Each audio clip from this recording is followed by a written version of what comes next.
ನಾವು ಚರ್ಚೆ ಮಾಡೋಣ. ಈ ಅಧ್ಯಾಯದಲ್ಲಿ ನಾರದರು ಮತ್ತು ವ್ಯಾಸದೇವರ ಸಂಭಾಷಣೆಯ ಮುಂದುವರಿದ ಭಾಗ. ನಾವು ನೋಡಿದ ಹಾಗೆ ಕಳೆದ ಅಧ್ಯಾಯದಲ್ಲಿ ವ್ಯಾಸದೇವರು ನಾರದರನ್ನ ಭೇಟಿಯಾಗಿ ಅವರಲ್ಲಿ ಅನೇಕ ಪ್ರಶ್ನೆಗಳನ್ನ ಮಾಡ್ತಾರೆ. ನಾರದರು ವ್ಯಾಸದೇವರ ಗುರುಗಳು ಮತ್ತು ವ್ಯಾಸದೇವರು ಎಲ್ಲ ಗ್ರಂಥಗಳನ್ನ ವೇದಗಳನ್ನ ರಚಿಸಿದ ಮೇಲೆ ಎಲ್ಲ ವೈದಿಕ ಗ್ರಂಥಗಳ ಕರ್ತೃ ವೇದವ್ಯಾಸರು. ಎಲ್ಲಾ ಗ್ರಂಥಗಳನ್ನ ರಚಿಸಿದ ಮೇಲೆ ಕೂಡ ಅವರಿಗೆ ಅಸಂತೃಪ್ತಿ, ಅಸಮಾಧಾನ ಆಯಿತು.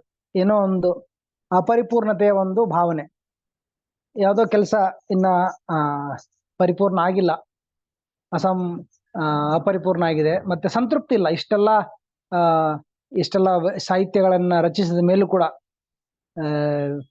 ಮತ್ತೆ ಶ್ರುತಿ ಸ್ಮೃತಿ ಎಲ್ಲ ಅನೇಕ ಗ್ರಂಥಗಳನ್ನ ರಚಿಸಿದ ಮೇಲೂ ಕೂಡ ಅವರಿಗೆ ಸಮಾಧಾನ, ಸಂತೃಪ್ತಿ ಇರಲಿಲ್ಲ. ಆ ಕಾರಣವಾಗಿ ಯಾಕೆ ನನಗೆ ಅಸಂತೃಪ್ತಿ ಇದೆ ಅಂತ ಅವರು ಯೋಚನೆ ಮಾಡುವ ಸಮಯದಲ್ಲಿ ನಾರದ ಮುನಿಗಳು ಅವರ ಆಶ್ರಮಕ್ಕೆ ಬರ್ತಾರೆ. ಆಗ ಅವರ ಗುರುಗಳಾದ ನಾರದರನ್ನ ಅವರು ಬರಮಾಡಿಕೊಂಡು ಅವರಿಗೆ ಸತ್ಕರಿಸಿ ಅವರಿಗೆ ನಮಸ್ಕರಿಸಿ ಅವರಲ್ಲಿ ಪ್ರಶ್ನೆ ಮಾಡ್ತಾರೆ, ಯಾಕೆ ನನಗಿನ್ನ ಅಸಂತೃಪ್ತಿ ಇದೆ ಅಂತ ಕೇಳಿದಾಗ ಅವಾಗ ನಾರದ ಹೇಳ್ತಾರೆ, ವ್ಯಾಸಮುನಿಗಳೇ, ನೀವು ಅನೇಕ ಗ್ರಂಥಗಳನ್ನ ರಚಿಸಿದರ. ಮುಖ್ಯವಾಗಿ ಎರಡು ಕಾರಣ ಕೊಡ್ತಾರೆ. ಒಂದು, ನೀವು ಅನೇಕ ಗ್ರಂಥಗಳನ್ನ ರಚಿಸಿದರ. ಹರೇ ಕೃಷ್ಣ, ದಯವಿಟ್ಟು ಮ್ಯೂಟ್ ಮಾಡಿ ಎಲ್ರು, ಇಲ್ಲಾಂದ್ರೆ ಇಲ್ಲಿ ಬ್ಯಾಕ್ಗ್ರೌಂಡ್ ನ್ಯೂಸ್ ಬರುತ್ತೆ. ರುಕ್ಮಿಣಿ ಪ್ರಿಯಾ ಮಾತಾಜಿ, ಹರೇ ಕೃಷ್ಣ, ದಯವಿಟ್ಟು ಮ್ಯೂಟ್ ಮಾಡಿ. Okay, thank you. Hare Krishna. Okay, ಆವಾಗ ನಾರದರಿಗೆ ಹೇಳ್ತಾರೆ, ನೀವು ಅನೇಕ ಗ್ರಂಥಗಳನ್ನ ರಚಿಸಿದ್ರು ಕೂಡ ನೀವು ಸಂಪೂರ್ಣವಾಗಿ ಭಗವಂತನ ವರ್ಣನೆಯ ವಿಷಯವಾಗಿ ಯಾವುದೇ ಗ್ರಂಥವನ್ನು ರಚಿಸಿಲ್ಲ. ಎಕ್ಸ್ಕ್ಲೂಸಿವ್, ಅದರಲ್ಲಿ ವೈದಿಕ ಭಾಷೆಯಲ್ಲಿ ಹೇಳ್ಬೇಕಂದ್ರೆ ನೀವು ಇಲ್ಲಿವರೆಗೂ ಪ್ರವೃತ್ತಿ ಮಾರ್ಗಕ್ಕೆ ಸಂಬಂಧಪಟ್ಟ ಗ್ರಂಥಗಳನ್ನ ಅಥವಾ ಕೃತಿಗಳನ್ನ ರಚಿಸಿದ್ದಾರೆ. ಪ್ರವೃತ್ತಿ ಮಾರ್ಗ, ಜೀವನದಲ್ಲಿ ಎರಡು ಮಾರ್ಗವನ್ನ ಒಬ್ಬ ವ್ಯಕ್ತಿ ಅನುಸರಿಸಬಹುದು. ಒಂದು ಪ್ರವೃತ್ತಿ ಮಾರ್ಗ, ಇನ್ನೊಂದು ನಿವೃತ್ತಿ ಮಾರ್ಗ. ಪ್ರವೃತ್ತಿ ಮಾರ್ಗ ಅಂದ್ರೆ ಭೌತಿಕ ಅಭಿವೃದ್ಧಿಯ ಸಮೇತ, ಪ್ರಧಾನವಾಗಿ ಭೌತಿಕ ಅಭಿವೃದ್ಧಿಯ ಉದ್ದೇಶಿತವಾಗಿ ಧರ್ಮ ಕಾರ್ಯಗಳನ್ನು ಮಾಡೋದು ಪ್ರವೃತ್ತಿ ಮಾರ್ಗ. ಅಂದ್ರೆ ಕರ್ಮಕಾಂಡದಲ್ಲಿ ಹೇಳಲಾದ ಆಚರಣೆಗಳನ್ನ, ಯಜ್ಞಯಾಗಗಳನ್ನ ಮಾಡಿ ಅಭಿವೃದ್ಧಿಯನ್ನ ಬಯಸುವುದು ಮತ್ತೆ ಪಡೆಯುವುದು. ಧನ, ಪುತ್ರ, ಯಶಸ್ಸು ಮತ್ತೆ ಅನೇಕ ಸಾಧನಗಳನ್ನ, ಭೌತಿಕ ವಿಷಯಗಳನ್ನ, ದ್ರವ್ಯಗಳನ್ನ ಪಡೀಲಿಕ್ಕೆ ಅನೇಕ ಯಜ್ಞಗಳನ್ನು ಮಾಡೋದು, ಅದು ಪ್ರವೃತ್ತಿ ಮಾರ್ಗ. ಮತ್ತೆ ಭೌತಿಕ ಅಭಿವೃದ್ಧಿಗೆ ಮುಖ್ಯವಾಗಿ. ಆದರೆ ಆಧ್ಯಾತ್ಮಿಕ ಅಭಿವೃದ್ಧಿಗಾಗಿ, ಆಧ್ಯಾತ್ಮಿಕ ಮೋಕ್ಷದೆಡೆಗೆ ಕಾರ್ಯನಿರ್ವಹಿಸೋದು ನಿವೃತ್ತಿ ಮಾರ್ಗ ಆಗುತ್ತೆ. ಅವಾಗ ನಾರೇ ಹೇಳ್ತಾರೆ, ನೀವು ಬಹುತೇಕ ನಿಮ್ಮ ಗ್ರಂಥಗಳು ಪ್ರವೃತ್ತಿ ಮಾರ್ಗವನ್ನು ಸೂಚಿಸುತ್ತೆ ಮತ್ತು ಜನರಿಗೆ ಪ್ರವೃತ್ತಿ ಮಾರ್ಗದಲ್ಲಿ ನಿರತರಾಗ್ಲಿಕ್ಕೆ, ತೊಡಗಲಿಕ್ಕೆ ಪ್ರೋತ್ಸಾಹ ನೀಡುತ್ತೆ. ಯಾಕಂದ್ರೆ ಬದ್ಧ ಜೀವಿಗಳಿಗೆ ಸಾಮಾನ್ಯವಾದ ಒಲವು, ಸ್ವಾಭಾವಿಕ ಒಲವು ಇರೋದು ಪ್ರವೃತ್ತಿ ಮಾರ್ಗಕ್ಕೆ. ಅವರು ಬಂದಿದ್ದೇ ಇಂದ್ರಿಯ ತೃಪ್ತಿಗೋಸ್ಕರ, ಭೌತಿಕ ಅಸ್ತಿತ್ವದಲ್ಲಿ ಆನಂದ ಪಡೀಲಿಕ್ಕೆ ಬಂದ ಕಾರಣ ಅವರಿಗೆ ಪ್ರವೃತ್ತಿ ಮಾರ್ಗದಲ್ಲಿ ಹೆಚ್ಚಿನ ಆಸಕ್ತಿ. ಮತ್ತೆ ನೀವು ಅದಕ್ಕೆ ಪುಷ್ಟಿ ಕೊಡ್ತಾ ಇದ್ದೀರಾ. ಅವರು ಪ್ರವೃತ್ತಿ ಮಾರ್ಗದ ಇನ್ನೂ ಹೆಚ್ಚಿನ ಅವರು ಪ್ರಗತಿ ಮಾಡಲಿಕ್ಕೆ, ಪ್ರವೃತ್ತಿ ಮಾರ್ಗ ತೊಡಗಲಿಕ್ಕೆ ಅವರಿಗೆ ಇನ್ನು ಅನೇಕ ನೀವು ಸಾಧನಗಳನ್ನ ಮತ್ತೆ ಅವರಿಗೆ ಅನುಕೂಲಗಳನ್ನ ಮಾರ್ಗದರ್ಶನ ಮಾಡ್ತಾ ಇದ್ದೀರಾ. ಸೊ ಹೀಗಾಗಿ ಇದರಿಂದ ಅಂತಿಮವಾದ ಶ್ರೇಯಸ್ಸು, ಜನರಿಗೆ ಆತ್ಮಕ್ಕೆ ಆತ್ಮೋದ್ಧಾರ ಮತ್ತೆ ಅಂತಿಮವಾದ ಅವರಿಗೆ ಲಾಭ ಸಿಗಲ್ಲ. ಆದ್ದರಿಂದ ನೀವು ಈ ಒಂದು ಗ್ರಂಥವನ್ನ ಸಂಪೂರ್ಣವಾಗಿ ಭಗವಂತನ ಪ್ರಶಂಸೆ, ಭಗವಂತನ ಲೀಲೆಗಳ ವರ್ಣನೆ ಮಾಡ್ತಾ ನೀವು ಗ್ರಂಥ ರಚಿಸಿದ್ರೆ, ಆವಾಗ ನಿಮ್ಮ ಏನು ಕೊರತೆ ಇದೆ, ನಿಮ್ಮ ಮನಸ್ಸಿನಲ್ಲಿರೋ ಅಸಂತುಷ್ಟಿ, ಅಪರಿಪೂರ್ಣತೆ ಏನು ಕೊರತೆ ಇದೆ, ಅದು ಅವಾಗ ಸಂಪೂರ್ಣವಾಗುತ್ತೆ. ನಿಮಗೆ ಒಂದು ಪರಿಪೂರ್ಣತೆ ನಿಮಗೆ ಅನುಭವ ಆಗುತ್ತೆ ಅಂತ ಮಾರ್ಗದರ್ಶನ ಮಾಡ್ತಾರೆ. ಅದೇ ಸಮಯದಲ್ಲಿ ಅವರು ತಮ್ಮ ಪೂರ್ವದ ಬಗ್ಗೆ, ನಾರದರು ತಮ್ಮ ಪೂರ್ವ ಜನ್ಮದ ಕುರಿತಾಗಿ ತಮ್ಮ ಇತಿಹಾಸವನ್ನೇ ಅಲ್ಲಿ ಹೇಳ್ತಾರೆ. ಅವರು ತಮ್ಮ 3 ಜನ್ಮದ, ನಾರದರಾಗುವ ಮುಂಚೆ 2 ಜನ್ಮಗಳ ಕುರಿತಾಗಿ ಇವರು ವ್ಯಾಸದೇವರಿಗೆ ಹೇಳ್ತಾರೆ. ಸೊ 3 ಜನ್ಮ ಹೇಳ್ತಾರೆ. ಮೊದಲನೇ ಜನ್ಮದಲ್ಲಿ ಅವರೊಬ್ಬ ಗಂಧರ್ವರಾಗಿದ್ರು. ಗಂಧರ್ವರಾಗಿರೋ ಸಮಯದಲ್ಲಿ ಒಂದು ಸಂಕೀರ್ತನೆಯ ಉತ್ಸವದಲ್ಲಿ, ಸಂಕೀರ್ತನೆಯ ಕಾರ್ಯಕ್ರಮದಲ್ಲಿ ಅವರು ದೇವತೆಗಳ ವರ್ಣನೆ ಮಾಡುತ್ತಿರುವ ಕಾರಣ, ಸಂಕೀರ್ತನೆ ಇರುವುದು ಸಂಪೂರ್ಣವಾಗಿ ಅಥವಾ ಎಕ್ಸ್ಕ್ಲೂಸಿವ್ ಆಗಿ ಭಗವಾನ್ ವಿಷ್ಣುವಿನ ಪ್ರಶಂಸೆಗೋಸ್ಕರ, ಭಗವಾನ್ ವಿಷ್ಣುವಿನ ಕೀರ್ತನೆ, ಅವನ ಕುರಿತಾದ ಸಂಕೀರ್ತನೆಗೋಸ್ಕರ ಸಂಕೀರ್ತನೆ ಉತ್ಸವವನ್ನು ಮಾಡಬೇಕು. ಆದ್ರೆ ಆ ಸಮಯದಲ್ಲಿ ಇವರು ನಾರದರು ಅವರ ಪೂರ್ವಜನ ಗಂಧರ್ವರಾಗಿರುವ ಜನ್ಮದಲ್ಲಿ ದೇವತೆಗಳ ಪ್ರಶಂಸೆ ಮಾಡಿದ ಕಾರಣ ಅವರಿಗೆ ಒಂದು ಶಾಪ ಆಗುತ್ತೆ ಅಲ್ಲಿರು ನೆರೆದಿರುವ ಭಕ್ತರಿಂದ. ನೀನು ಒಬ್ಬ ದಾಸಿಪುತ್ರನಾಗು ಅನ್ನೋ ಶಾಪದಿಂದಾಗಿ ಅವರು 2ನೇ ಜನ್ಮದಲ್ಲಿ ದಾಸಿಪುತ್ರರಾಗ್ತಾರೆ. ದಾಸಿಪುತ್ರರಾಗಿ ಇರುವ ಸಮಯದಲ್ಲಿ ಸೌಭಾಗ್ಯವಶಾತ್ ಅವರ ತಾಯಿ ಅಲ್ಲಿ ಅವರು ಆಶ್ರಮದಲ್ಲಿ, ಋಷಿಮುನಿಗಳ ಆಶ್ರಮದಲ್ಲಿ ಅವರು ಸೇವೆ ಸಲ್ಲಿಸ್ತಾರೆ. ಮತ್ತೆ ವಿಶೇಷವಾಗಿ ಆಗಂತುಕ ಸಾಧುಗಳಿಗೆ, ಭಕ್ತಿ ವೇದಾಂತರಿಗೆ, ವಿಶೇಷವಾಗಿ ಈ ಚತುರ್ಮಾಸ ಸಮಯದಲ್ಲಿ, ಮಳೆಗಾಲದ 4 ತಿಂಗಳಲ್ಲಿ ಸಾಧುಗಳು ಅವರು ಸಂಚಾರ ಸ್ಥಗಿತಗೊಳಿಸ್ತಾರೆ. ಎಲ್ಲ ಸಮಯದಲ್ಲಿ ಅವರು ಸಂಚಾರ, ಊರಿಂದ ಊರಿಗೆ, ದೇಶದಿಂದ ದೇಶಕ್ಕೆ, ಪ್ರಾಂತ್ಯದಿಂದ ಪ್ರಾಂತ್ಯಕ್ಕೆ ಸಂಚಾರ ಮಾಡ್ತಾ ಅವರ ಭಕ್ತಿ ಸೇವೆಯನ್ನು ಮುಂದುವರಿಸ್ತಾರೆ. ಆದ್ರೆ ಚತುರ್ಮಾಸ ಅಂದ್ರೆ 4 ತಿಂಗಳು ಮಳೆಗಾಲ ಇರುವ ಸಮಯದಲ್ಲಿ ಅವರು ಒಂದು ಜಾಗದಲ್ಲಿ ನೆಲೆಸೋದು ಅವರ ರೂಢಿಯಾಗಿತ್ತು. ಹಾಗೆ ಆಗಂತುಕ ಅಥವಾ ಸಂಚಾರಿ ಭಕ್ತಿ ವೇದಾಂತರು, ಭಕ್ತರು ಅಲ್ಲಿ ಈ ನಾರದರ ತಾಯಿ ಇರುವ ಊರಲ್ಲಿ ಅವರು ನೆಲೆಸಿದಾಗ ಅವರಿಗೆ ಸೇವೆ ಸಲ್ಲಿಸುವ ಒಂದು ಕಾರ್ಯವನ್ನ ಅವ್ರ ತಾಯಿ ಮಾಡ್ತಾ ಇದ್ರು. ಅವರಿಗೆ ನೀರು, ಆಹಾರ ಏನು ಅವ್ರ ಕೈಲಾದಷ್ಟು ಅವರು ಸೇವೆ ಮಾಡ್ತಾ ಇದ್ರು. ಆ ಸಮಯದಲ್ಲಿ ತಮ್ಮ ತಾಯಿಯೊಂದಿಗೆ ನಾರದರು ಬಾಲಕರು ಕೂಡ, ಅವರು ದಾಸಿಪುತ್ರನಾಗಿದ್ದಾಗ ಈ ಬಾಲಕ ಕೂಡ ಅವ್ರ ಜೊತೆ ಹೋಗ್ತಾ ಇದ್ರು. ಹಾಗೆ ಈ ಬಾಲಕನಿಗೆ ಆರಂಭದಿಂದಲೂ ಇದು ಕ್ರೀಡೆಯಲ್ಲಿ ಮತ್ತೆ ಇತರ ಚಟುವಟಿಕೆಯಲ್ಲಿ ಅವರಿಗೆ ಇದರ ಬಾಲಕರಂತೆ ಅವರು ಬಾಲಕರ ಚಟುವಟಿಕೆಯಲ್ಲಿ ಅವರಿಗೆ ಆಸಕ್ತಿ ಇರಲಿಲ್ಲ. ಅವರು ಹೆಚ್ಚೆಚ್ಚಾಗಿ ಅವರು ಈ ಸಾಧುಗಳ ಸಂಘವನ್ನ ಮಾಡ್ತಿದ್ರು. ಆಶ್ರಮದಲ್ಲೇ ಹೆಚ್ಚಿನ ಕಾಲ ಕಳೀತಾ ಇದ್ರು. ಮತ್ತೆ ಅಲ್ಲಿ ನೆಲೆಸಿರುವ ಸಾಧುಗಳ ಸೇವೆ ಮಾಡ್ತಾ ಇದ್ರು, ಅವರ ಪ್ರವಚನಗಳನ್ನ ಕೇಳ್ತಾ ಇದ್ರು. ಹೀಗೆ ಅವರು ಈ ಆಧ್ಯಾತ್ಮಿಕ ಆಚರಣೆಗಳಲ್ಲಿ ಅವರ ಸೇವೆಯಲ್ಲಿ ಅವರು ತೊಡಗಿದ್ರು. ಮತ್ತೆ ಒಂದು ಸರ್ತಿ ಇಲ್ಲಿ ಹೇಳ್ದಂಗೆ ಪೂರ್ವ ಅಧ್ಯಾಯದಲ್ಲಿ ಅವರ ಅನುಮತಿಯನ್ನು ಪಡೆದು, ಆ ಸಾಧುಗಳನ್ನ ಅನುಮತಿಯನ್ನು ಪಡೆದು ಅವರು ಸ್ವೀಕರಿಸಿದ ಪ್ರಸಾದದ ಉಚ್ಚಿಷ್ಟವನ್ನ, ಅಂದ್ರೆ ಅವರ ಎಂಜಲನ್ನ ಇವರು ಸ್ವೀಕರಿಸಿದ್ರು ಅಂತ ಹೇಳ್ತಾರೆ. ಎಂಜಲನ್ನ ಸ್ವೀಕರಿಸಿದಾಗ ಅವರಿಗೆ ಅವರ ಒಂದು ಏನು ಭಾವ ಇದೆ, ಭಕ್ತಿ ವೇದಾಂತರ ಸ್ವಭಾವ, ಅವರ ಏನು ಭಕ್ತಿ ಭಾವ ಇದೆ, ಅದರಿಂದ ಅವ್ರಿಗೆ ಅದರಿಂದ ಪ್ರಭಾವಿತರಾದರು. ಅದಕ್ಕೆ ಅಷ್ಟೆಲ್ಲ ಪ್ರಭಾವ ಹೇಳ್ತಾರೆ. ನಾವು ಒಬ್ಬ ಯಾವುದೇ ವ್ಯಕ್ತಿಯ ಎಂಜಲನ್ನ ಸ್ವೀಕಾರ ಮಾಡಿದ್ರೆ, ಅಂದ್ರೆ ಅವರು ಊಟ ಮಾಡಿದ ಮೇಲೆ ಉಳಿದಿರುವ ಎಂಜಲನ್ನ ಸ್ವೀಕಾರ ಮಾಡಿದ್ರೆ ಆ ವ್ಯಕ್ತಿಗೆ ಇರುವ ರೋಗ ನಮಗೆ ತಗಲುತ್ತೆ. ಉದಾಹರಣೆಗೆ ಒಬ್ಬ ವ್ಯಕ್ತಿ ಯಾವುದೋ ರೋಗದಿಂದ ಬಳಲ್ತಾ ಇದ್ರೆ ಆ ವ್ಯಕ್ತಿಯ ಎಂಜಲನ್ನು ನಾವು ಸ್ವೀಕರಿಸಿದ್ರೆ ನಮಗೆ ಆ ವ್ಯಕ್ತಿ ಬಳಲ್ತಾ ಇರೋ ರೋಗ ನಮಗೆ ಅಂಟುತ್ತೆ, ನಮಗೆ ತಗಲುತ್ತೆ ಅಂತ ಹೇಳ್ತಾರೆ.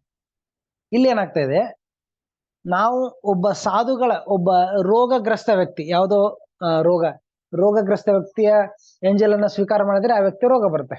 ಅದೇ ತರ ಸಾಧುಗಳ ಪ್ರಸಾದವನ್ನ, ಅವರ ಎಂಜಲನ್ನ ನಾವು ಸ್ವೀಕಾರ ಮಾಡಿದ್ರೆ ನಮಗೆ ಆ ಸಾಧುಗಳು ಯಾವ ರೋಗದಿಂದ ಬಳಲ್ತಾ ಇದ್ದಾರೆ ಆ ರೋಗ ನಮಗೆ ತಗಲುತ್ತೆ. ಮತ್ತೆ ಸಾಧುಗಳ ರೋಗ ಏನು? ದೈವ ಭಕ್ತಿ, ಕೃಷ್ಣ ಭಕ್ತಿ.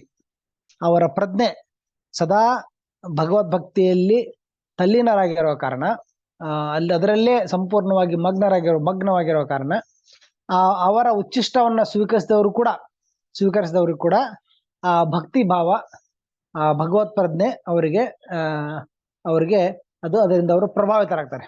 ಸೊ ಆ ಕಾರಣವಾಗಿ ಈ ಬಾಲಕನ ಮನಸ್ಸಲ್ಲಿ ಕೂಡ ಅವರ ಉಚ್ಚಿಷ್ಟವನ್ನ ಸ್ವೀಕಾರ ಮಾಡಿ, ಶ್ರೀ ಚೈತನ್ಯ ಚರಿತಾಮೃತ ಹೇಳ್ದಂಗೆ 3 ಶಕ್ತಿಗಳು ನಮ್ಗೆ ಎಲ್ಲಿಂದ ಬರುತ್ತಂದ್ರೆ ಭಕ್ತ ಪದ ಜಲ, ಭಕ್ತ ಪದ ಧುಲಿ, ಭಕ್ತ ಪದ ಜಲ, ಭಕ್ತ ಭುಕ್ತ ಅವಶೇಷ. ಭಕ್ತರ ಪಾದದ ಧೂಳಿ ಮಣ್ಣು, ಶುದ್ಧ ಭಕ್ತ ಚರಣರೇಣು, ಅವರ ಚರಣರೇಣು ಧೂಳು, ಮತ್ತೆ ಭಕ್ತ ಪದ ಜಲ, ಭಕ್ತರ ಪಾದವನ್ನ ತೊಳೆದಿರುವ ನೀರು, ಮತ್ತೆ ಭಕ್ತ ಭುಕ್ತ ಅವಶೇಷ, ಭಕ್ತರ ಉಚ್ಚಿಷ್ಟ, ಅಥವಾ ಎಂಜಲು ಪ್ರಸಾದ, ಅದರಿಂದ ನಮಗೆ ಶಕ್ತಿ ಬರುತ್ತೆ. ಭಕ್ತಿ ಮಾರ್ಗದಲ್ಲಿ ಮುಂದುವರಲಿಕ್ಕೆ ನಮಗೆ ಶಕ್ತಿ ಬರುತ್ತೆ. ಹೀಗೆ ಭಕ್ತ ಉಚ್ಚಿಷ್ಟವನ್ನ ಸ್ವೀಕರಿಸಿದ ಆ ಬಾಲಕ ಭಗವದ್ಭಕ್ತಿಯಲ್ಲಿ ಆಸಕ್ತಿ, ಅವರ ಒಲವು ಕ್ರಮೇಣವಾಗಿ ಹೆಚ್ಚಾಯಿತು. ಈಗ ಈ ಅಧ್ಯಾಯದಲ್ಲಿ ಹೇಳ್ತಾರೆ ಮುಂದೆ ಹೇಗೆ ಅವರು ನಾರದರ ಜನ್ಮ ಮತ್ತು ಅವರ ಚಟುವಟಿಕೆ ಕುರಿತಾಗಿ ಮುಂದಿನ ವಿವರವನ್ನು, ಇನ್ನು ಹೆಚ್ಚಿನ ವಿವರವನ್ನ ಅವರು ಸತ್ಯವತಿಯ ಮಗನಾದ ವ್ಯಾಸದೇವರಿಗೆ ಹೇಳಿದರು. ಅವಾಗ ವ್ಯಾಸದೇವರು ಕೇಳ್ತಾರೆ, ಆ ಸಾಧುಗಳು ಅಲ್ಲಿಂದ ಹೊರಟ ಮೇಲೆ, ಅವರು ಭಕ್ತಿ ವೇದಾಂತರು ಅಲ್ಲಿಂದ ಹೊರಟ ಮೇಲೆ ಅವರಿಂದ ಪಡೆದ ಏನು ಜ್ಞಾನವನ್ನು ಅವರು ಪಡೆದಿದ್ರು, ಮತ್ತೆ ಅವರಿಂದ ಪಡೆದಿರುವ ಆ ಭಕ್ತಿ ಭಾವವನ್ನ ಹೇಗೆ ಅವರು ಸ್ವೀಕರಿಸಿದ್ರು, ಮತ್ತೆ ಈ ವರ್ತಮಾನದ ಜನ್ಮವನ್ನ ಪಡೆಯುವ ಮುಂಚೆ, ಅಂದ್ರೆ ನಾರದ ಮುನಿಗಳಾಗಿ ಜನ್ಮವನ್ನು ಪಡೆಯುವ ಮುಂಚೆ ಅವ್ರು ಏನೆಲ್ಲ ಚಟುವಟಿಕೆ ಮಾಡಿದ್ರು, ಅವರು ತೆರಳಿದ ಮೇಲೆ ನೀವು ಏನೆಲ್ಲ ಕಾರ್ಯಗಳನ್ನು ಮಾಡಿದ್ರಿ ಅಂತ ಅವರಿಗೆ ಪ್ರಶ್ನೆ ಮಾಡ್ತಾರೆ. ಪ್ರಶ್ನೆ ಮಾಡಿದಾಗ, ನೀವು ಹೇಗೆ ಅವರಿಂದ ದೀಕ್ಷೆ ಪಡೆದ ಮೇಲೆ ನೀವು ಹೇಗೆ ಕಾರ್ಯವನ್ನ ಏನೆಲ್ಲ ಮಾಡಿದ್ರಿ, ಮತ್ತೆ ನೀವು ನಿಮ್ಮ ಶರೀರವನ್ನ ಹೇಗೆ ತ್ಯಜಿಸಿದಿರಿ, ಆ ಪೂರ್ವದ ಜನ್ಮದಲ್ಲಿ ನೀವೇನೆಲ್ಲ ಕಾರ್ಯಗಳನ್ನು ಮಾಡಿದಿರಿ ಅಂತ ಅವ್ರು ಕೇಳ್ತಾರೆ. ಆಗ ನಾರದರು ಅವರಿಗೆ ಉತ್ತರ ಕೊಡ್ತಾರೆ. ಅವರು ನನಗೆ ಜ್ಞಾನ ನೀಡಿದ ಮೇಲೆ, ಆ ಋಷಿಮುನಿಗಳು ನಮಗೆ ಜ್ಞಾನ ನೀಡಿದ ಮೇಲೆ ನಾನು ನನ್ನ ತಾಯಿಯೊಂದಿಗೆ ಅವ್ರ ಜೊತೆಗೆ ಅಲ್ಲಿ ಕಾಲ ಕಳೀತಾ ಇದ್ದೆ. ಮತ್ತೆ ತಾಯಿಯ ಜೊತೆಗೆ, ಯಾಕಂದ್ರೆ ಅವರ ತಾಯಿಗೆ ದಾಸಿಪುತ್ರ ಪೂರ್ವದ ಜನ್ಮದಲ್ಲಿ ಆ ಬಾಲಕನಿಗೆ ತಾಯಿಗೆ ಒಬ್ಬನೇ ಮಗ, ಅವರು ಏಕೈಕ ಸಂತಾನ. ಹೀಗಾಗಿ ಅವರ ತಾಯಿ ಈ ಬಾಲಕನ ಮೇಲೆ ತುಂಬಾ ಅವಲಂಬಿತರಾಗಿದ್ರು, ಬೇರೆ ಆಶ್ರಯ ಇರಲಿಲ್ಲ. ಸೊ ಹೀಗಾಗಿ ಆ ಕಾರಣವಾಗಿ ತಾಯಿ ಜೊತೆಗೆ ಇವರು ಹೆಚ್ಚಿನ ಕಾಲ ಸಮಯ ಕಳಿಬೇಕಾಗಿತ್ತು, ಮನೆಯಲ್ಲೇ ಇರಬೇಕಾಯ್ತು. ಅದಕ್ಕೆ ಒಂದ್ಸರ್ತಿ ಅವರು ಒಂದು ಬೇರೆ ಕಾರ್ಯದಲ್ಲಿ ಹೊರಗಡೆ ಹೋದಾಗ, ಕಾರ್ಯದ ಮೇಲೆ ಹೊರಗಡೆ ಹೋದಾಗ ಒಂದು ಹಾವು ಕಚ್ಚಿ, ಒಂದು ಸರ್ಪದ ಪ್ರಭಾವದಿಂದ ಒಂದು ಹಾವು ಕಚ್ಚಿ ಅವರ ತಾಯಿಯ ದೇಹಾಂತ ಆಗುತ್ತೆ, ಅಥವಾ ಮರಣ ಆಗುತ್ತೆ. ಯಾರ ಮೇಲೆ ಇವರು ಸಂಪೂರ್ಣವಾಗಿ ಅವಲಂಬಿತರಾಗಿದ್ದರು, ಯಾರ ಕಾರಣ ಅವರು ಮನೆಯಲ್ಲಿ ವಾಸ ಮಾಡಬೇಕಾಗಿತ್ತೋ ಅವರ ದೇಹಾಂತ ಅಥವಾ ಅವರ ಮರಣ ಆಗುತ್ತೆ, ಒಂದು ಹಾವು ಕಚ್ಚಿದ ಕಾರಣ. ಇದನ್ನ ನಾರದರು ಭಗವಂತನ ಒಂದು ಕೃಪೆ ಅಂತ ಅನ್ಕೊಂತಾರೆ. ಯಾಕಂದ್ರೆ ಅವರು ಒಂದೇ ಒಂದು ಏನು ಬಂಧನ ಅವರನ್ನ ಕಟ್ಟಿ ಹಾಕಿತ್ತು ಮನೆಯಲ್ಲಿ, ಆ ಬಂಧನ ಅವರ ತಾಯಿಯ ಬಂಧನ ಇತ್ತು. ತಾಯಿ ಅವ್ರ ಜೊತೆಗೆ ಜವಾಬ್ದಾರಿ ಇತ್ತು. ತಾಯಿ ಕೂಡ ಬೇರೆ ಆಶ್ರಯ ಇರಲಿಲ್ಲ, ಈ ಮಗನ ಏಕೈಕ ಪುತ್ರನಾಗಿದ್ದ. ಹೀಗಾಗಿ ಇವರ ಜೊತೆಗೆ ಇರೋದು ಅನಿವಾರ್ಯವಾಗಿತ್ತು. ಈಗ ಕಾರಣಾಂತರವಾಗಿ ಅದು ಏನು ಒಂದು ದೈವಿ ಸಂಕಲ್ಪದ ಮೂಲಕ ಅವರ ತಾಯಿಗೆ ಒಂದು ಹಾವು ಕಚ್ಚಿ ಅವರ ಮರಣವಾದ್ಮೇಲೆ ಈಗ ಯಾವುದೇ ಬಂಧನ ಇರಲಿಲ್ಲ, ಇವರು ಸ್ವತಂತ್ರ ಆದ್ರು. ಮೋಹಪಾಶದಿಂದ ಅಥವಾ ದೈಹಿಕ ಒಂದು ಜವಾಬ್ದಾರಿಯಿಂದ, ತಾಯಿ ಮತ್ತು ಮಗನ ಆ ಸಂಬಂಧದ ಜವಾಬ್ದಾರಿಯಿಂದ ಇವರು ಮುಕ್ತರಾದರು. ಮತ್ತೀಗ ಅವರೆಲ್ಲೆಡೆ ಸಂಚಾರ ಮಾಡಲಿಕ್ಕೆ ಮತ್ತು ಅವರು ತಮ್ಮ ಆಧ್ಯಾತ್ಮಿಕ ಮಾರ್ಗವನ್ನ ಮುಂದುವರಿಸಲಿಕ್ಕೆ, ಸಾಧನೆಯನ್ನ ಕೈಗೆತ್ತಿಕೊಂಡು ಹೆಚ್ಚಿನ ಸಾಧನೆ ಮಾಡ್ಲಿಕ್ಕೆ ಅವ್ರಿಗೊಂದು ಒಂದು ಸ್ವತಂತ್ರ ಸಿಕ್ತು. ಇದನ್ನ ಭಗವಂತನ ಅನುಗ್ರಹ ಅನ್ಕೊಂಡು ಅವರು ಈ ತಾಯಿಯ ಮರಣದ ನಂತರ ಅವರು ತಮ್ಮ ಸಂಚಾರವನ್ನ ಪ್ರಾರಂಭ ಮಾಡಿದ್ರು. ಅವರು ಉತ್ತರ ಸಮಯದಲ್ಲಿ ಉತ್ತರ ದಿಕ್ಕಿಗೆ ಅವರು ಎಲ್ಲೆಡೆ ಸಂಚಾರ ಮಾಡ್ಲಿಕ್ಕೆ ಆರಂಭ ಆದ್ರು. ಅವಾಗ ಅವರು ಅನೇಕ ಗ್ರಾಮಗಳು, ನಗರಗಳು, ದೊಡ್ಡ ದೊಡ್ಡ ನಗರಗಳು, ಮತ್ತೆ ಗೋಶಾಲೆಗಳು, ಮತ್ತೆ ಕೃಷಿ ಭೂಮಿಗಳು, ಮತ್ತೆ ಹೂವಿನ ತೋಟಗಳು, ಈ ತರ ಮತ್ತೆ ಅರಣ್ಯ ಮಾರ್ಗವಾಗಿ, ನದಿ ಮಾರ್ಗವಾಗಿ ಎಲ್ಲೆಡೆ ದೇಶಾದ್ಯಂತ ಅವರು ಸಂಚಾರ ಮಾಡಿದ್ರು. ಅದಕ್ಕೆ ಪ್ರಾಚೀನ ಸಮಯದಲ್ಲಿ ಸಾಧುಗಳಂದ್ರೆ ನಿರಂತರ ಅವರು ಸಂಚಾರ ಮಾಡ್ತಾರೆ, ಒಂದು ಜಾಗದಲ್ಲಿ ಅವರು ನಿಲ್ತಾ ಇರ್ಲಿಲ್ಲ. ಊರಿಂದ ಊರಿಗೆ, ದೇಶದಿಂದ ದೇಶಿಗೆ, ಪ್ರಾಂತ್ಯದಿಂದ ಪ್ರಾಂತ್ಯಕ್ಕೆ ಅವರು ಸಂಚಾರ ಮಾಡ್ತಾ ಇದ್ರು. ಸಂಚಾರ ಮಾಡಿ ತೀರ್ಥಯಾತ್ರೆ ಮಾಡ್ತಾ ಇದ್ರು, ಬೇರೆ ಬೇರೆ ತೀರ್ಥಕ್ಷೇತ್ರಕ್ಕೆ ಹೋಗಿ, ಮತ್ತೆ ಬೇರೆ ಬೇರೆ ಸಾಧುಗಳಿಂದ ಆಶ್ರಮದಲ್ಲಿ ತಂಗಿ ಅಲ್ಲಿ ಜ್ಞಾನವನ್ನು ಪಡಿತಾ ಇದ್ರು, ಸಾಧನೆಯನ್ನ ಮುಂದುವರಿಸ್ತಾರೆ, ನಿರಂತರ ಅವರು ಸಂಚಾರ ಮಾಡ್ತಾ ಇದ್ರು. ಹಾಗೆ ಈ ಬಾಲಕ ಕೂಡ ಬೆಟ್ಟ ಗುಡ್ಡಗಳಲ್ಲಿ ಮತ್ತೆ ನದಿಗಳಲ್ಲಿ, ನದಿಗಳ ಮೂಲಕ ಮತ್ತೆ ಅನೇಕ ಜಾಗಗಳ ಮೂಲಕ ಅವರು ಪ್ರಯಾಣ ಮಾಡ್ತಾ ಮಾಡ್ತಾ ಅವರೆಲ್ಲೆಡೆ ಸಂಚಾರ ಮಾಡ್ತಾ ಇದ್ರು. ಹೀಗೆ ಒಂದು ದಟ್ಟವಾದ ಅರಣ್ಯದ ಕೂಡ ಅವ್ರು ಸಂಚಾರ ಮಾಡ್ತಾ ಇದ್ರು. ಇಲ್ಲಿ ನೋಡಿ, ಸಾಧುಗಳಿಗೆ ಸಾಮಾನ್ಯವಾಗಿ ಒಬ್ಬ ವ್ಯಕ್ತಿಗೆ ಭಯ ಆಗುತ್ತೆ. ಅನೇಕ ಕಾಡು ಪ್ರಾಣಿಗಳಿರ್ತವೆ, ಸರ್ಪಗಳಿರ್ತವೆ, ಮತ್ತೆ ನರಿಗಳಿರ್ತವೆ, ಮತ್ತೆ ಹುಲಿ, ಚಿರತೆ, ಅನೇಕ ತರದ ಮಾಂಸಭಕ್ಷಕ ಪ್ರಾಣಿ ಕೂಡ ಇರ್ತವೆ. ಅವರ ಮಧ್ಯದಲ್ಲಿ ಅರಣ್ಯದಲ್ಲಿ ವಾಸ ಮಾಡೋದು ಅಥವಾ ಅರಣ್ಯ ಮಾರ್ಗವಾಗಿ ಏಕಾಂತವಾಗಿ ಸಂಚಾರ ಮಾಡೋದು ಸಾಮಾನ್ಯ ವ್ಯಕ್ತಿಗೆ ಭಯ ಆಗುತ್ತೆ. ಆದ್ರೆ ಯಾರು ಸಂಪೂರ್ಣವಾಗಿ ಭಗವಂತನ ಆಶ್ರಯ ಪಡೆದು ಭಗವಂತನ ಇರುವಿಕೆಯನ್ನ ಸದಾ ಅವರು ಅನುಭವಿಸ್ತಾರೋ ಅಥವಾ ಇರುವಿಕೆಯಲ್ಲಿ ನಂಬಿಕೆ ಇರುತ್ತೋ ಅವರಿಗೆ ಯಾವುದೇ ತರ ಭಯ ಇಲ್ಲ. ಒಬ್ಬ ಭಕ್ತರು ಕೂಡ ತಮ್ಮ ವೈಯಕ್ತಿಕ ಅನುಭವ ಹೇಳಿದ್ದು, ಕೆಲವೊಮ್ಮೆ ದಟ್ಟ ಅರಣ್ಯದಲ್ಲಿ, ವಿಶೇಷವಾಗಿ ಇದು ಗೋಕರ್ಣದ ಹತ್ರ ಒಂದು ದಟ್ಟ ಅರಣ್ಯ ಇದೆ. ಅರಣ್ಯದಲ್ಲಿ ರಾತ್ರಿ ಇಡೀ ಅಲ್ಲಿ ಸಾಧುಗಳು ಅರಣ್ಯ ಮಾರ್ಗವಾಗಿ ಅವರು ಸಂಚಾರ ಮಾಡ್ತಾ ಇರ್ತಾರೆ. ಕೆಲವೊಮ್ಮೆ ಸಾಧುಗಳು ಒಂದು 2-3 ಜನ ಗುಂಪಲ್ಲಿ ಇರ್ಬೋದು, ಕೆಲವೊಮ್ಮೆ ಏಕಾಂಗಿಯಾಗಿ ಒಬ್ಬೊಬ್ಬರೇ ಸಂಚಾರ ಮಾಡ್ತಾ ಇರ್ತಾರೆ. ಸೊ ರಾತ್ರಿ ಇಡೀ ಅವರು ನಾರಾಯಣ ನಾರಾಯಣ ಅಂತ ಅವರು ಕೂಗ್ತಾ ಇರ್ತಾರೆ. ಅಂದ್ರೆ ಅವ್ರಿಗೆ ಯಾವುದೇ ತರ ಭಯ ಇಲ್ಲ. ಅವ್ರು ಕೇಳಿದಾಗ ಯಾಕೆ ಭಯ ಇಲ್ಲ ಅಂದ್ರೆ, ಅವರು ಸದಾ ಭಗವಂತನ ಇರುವಿಕೆಯನ್ನ ತಮ್ಮ ಜೊತೆಗೆ ಭಗವಂತ ಇದ್ದಾನೆ ಅಂತ ಅವರು ಭಾವಿಸಿದಾಗ, ಅವ್ರ ನಂಬಿಕೆ ಇದ್ದಾಗ ಅವರು ಏಕಾಂಗಿ ಆಗಲ್ಲ. ಈಗ ನಾನು ಒಬ್ಬನೇ ಇದ್ರೆ ನಾನು ಏಕಾಂಗಿ ಅನ್ಸುತ್ತೆ. ಆದ್ರೆ ಸದಾ ನನ್ನ ಜೊತೆಗೆ ಭಗವಂತ ಇದ್ದಾನೆ, ನಾರಾಯಣ ಸ್ವಯಂ ಆಗಿ ನನ್ನ ಜೊತೆ ಅವನು ಕೂಡ ಇದ್ದಾನೆ ಅಂದಾಗ ಅವ್ರಿಗೆ ಯಾವುದೇ ತರ ಭಯ ಇಲ್ಲ. ಹೀಗೆ ಸದಾ ತನ್ನ ಜೊತೆಗೆ ಭಗವಂತ ಇದ್ದಾನೆ ಅನ್ನೋ ವಿಶ್ವಾಸ, ಒಂದು ದೃಢ ನಂಬಿಕೆಯಿಂದ ಅವರು ಎಲ್ಲೆಡೆ ಏಕಾಂಗಿಯಾಗಿ ಸಂಚಾರ ಮಾಡಿದರು. ಸಂಚಾರ ಮಾಡ್ತಾ ಮಾಡ್ತಾ ಒಂದು ಜಾಗಕ್ಕೆ ಬಂದಾಗ ಅವರಿಗೆ ತುಂಬಾ ಆಯಾಸ ಆಗಿರುತ್ತೆ, ಮತ್ತೆ ತುಂಬಾ ಬಾಯಾರಿಕೆ, ಹಸಿವು ಮತ್ತು ಆಯಾಸ ಆದಾಗ ಒಂದು ನದಿ ತೀರಕ್ಕೆ ಬಂದು ಅವರು ನದಿಯಲ್ಲಿ ಸ್ನಾನ ಮಾಡಿ ಮತ್ತೆ ನದಿ ನೀರನ್ನ ಕುಡಿದ ಮೇಲೆ, ಅದು ಸ್ವೀಕಾರ ನೀರು ಕುಡಿದ ಮೇಲೆ ಅವ್ರಿಗೆ ತುಂಬಾ ನೀರಿನ ಸಂಪರ್ಕದಿಂದ ಅವರು ಫ್ರೆಶ್ ಆಗ್ತಾರೆ. ಅವ್ರ ಆಯಾಸ ಎಲ್ಲ ದೂರವಾಗಿ ಅವರು ತುಂಬಾ ಫ್ರೆಶ್ ಅವರು ಭಾವಿಸಿ ತುಂಬಾ ಶಕ್ತಿ ಬರುತ್ತೆ ಅವ್ರಿಗೆ, ಉತ್ಸಾಹ ಶಕ್ತಿ ಬಂದಾಗ ಅವ್ರು ಅಲ್ಲೇ ಪಕ್ಕದಲ್ಲಿರೋ ಒಂದು ಮರದ ಕೆಳಗೆ ಕೂತ್ಕೊಂಡು ಅವರು ಧ್ಯಾನವನ್ನ ಮಾಡ್ತಾರೆ. ಯಾರ ಧ್ಯಾನ? ಭಗವಂತನ, ಶ್ರೀಮನ್ ನಾರಾಯಣನ, ವಿಷ್ಣುವಿನ ಆರಾಧನೆ ಮಾಡ್ತಾರೆ, ಸ್ಮರಣೆ ಮಾಡ್ತಾರೆ. ಕೂತ್ಕೊಂಡು ಧ್ಯಾನದಲ್ಲಿ ಸ್ಮರಣೆ ಮಾಡ್ತಾರೆ. ಆ ಸಮಯದಲ್ಲಿ ಅವರು ವಿಷ್ಣು ಸ್ಮರಣೆಯಲ್ಲಿ ಅಲ್ಲಿ ಕೂತಾಗ ಅವರಿಗೆ ಭಗವಂತನ ದರ್ಶನ ಆಗುತ್ತೆ. ಸಾಕ್ಷಾತ್ ಭಗವಂತನ ದರ್ಶನ ಆಗುತ್ತೆ. ಆ ದರ್ಶನ ಆಗಿದ ತಕ್ಷಣ ಅವ್ರಿಗೊಂದು ಅದ್ಭುತವಾದ, ಒಂದು ತೀವ್ರವಾದ ಅವ್ರಿಗೆ ಆನಂದ ಆಗುತ್ತೆ. ಆನಂದ ಆಗಿ ಅವ್ರ ಮೈಯೆಲ್ಲ ಅವ್ರ ರೋಮಾಂಚನ ಆಗಿ ಅವರು ಸಂಪೂರ್ಣವಾಗಿ ಭಗವಂತನ ದರ್ಶನದಿಂದ ಅವರು ಸಂಪೂರ್ಣವಾಗಿ ಅವರು ಹರ್ಷಿತರಾಗ್ತಾರೆ. ಅವರು ತುಂಬಾ ಆನಂದದಲ್ಲಿ ಅವರು ಆನಂದದ ಭಾವನೆಯನ್ನು ಅವರು ಅನುಭವಿಸ್ತಾರೆ, ಸಂಪೂರ್ಣವಾದ ಆನಂದವನ್ನು. ಸೊ ಹಾಗೆ ಆನಂದದಲ್ಲಿ ಕುಳಿತಾಗ, ಯಾಕಂದ್ರೆ ಭಗವಂತನ ದರ್ಶನ ಆಗೋದಂದ್ರೆ ಅದು ತುಂಬಾ ಅದ್ಭುತವಾದ ಒಂದು ವಿಶೇಷ ಪ್ರಸಂಗ, ಅವರ ಸೌಭಾಗ್ಯ. ಸೊ ಆ ಕಾರಣವಾಗಿ ಅವರು ತುಂಬಾ ಭಗವಂತನ ದರ್ಶನದಲ್ಲಿ ಅವರು ತಲ್ಲೀನರಾದಾಗ ತಕ್ಷಣ ಆ ಏನು ದರ್ಶನ ಇದೆ ಅದು ಅದೃಷ್ಟವಾಗುತ್ತೆ. ಭಗವಂತನ ಅವರ ಮುಂದಿರುವ ಭಗವಂತನ ಸ್ವರೂಪ, ಭಗವಂತನ ವಿಷ್ಣುಮೂರ್ತಿ ಅದು ಅದೃಶ್ಯವಾಗುತ್ತೆ. ಅದೃಶ್ಯವಾದಾಗ ಅವರು ತುಂಬಾ ವಿಚಲಿತರಾಗ್ತಾರೆ.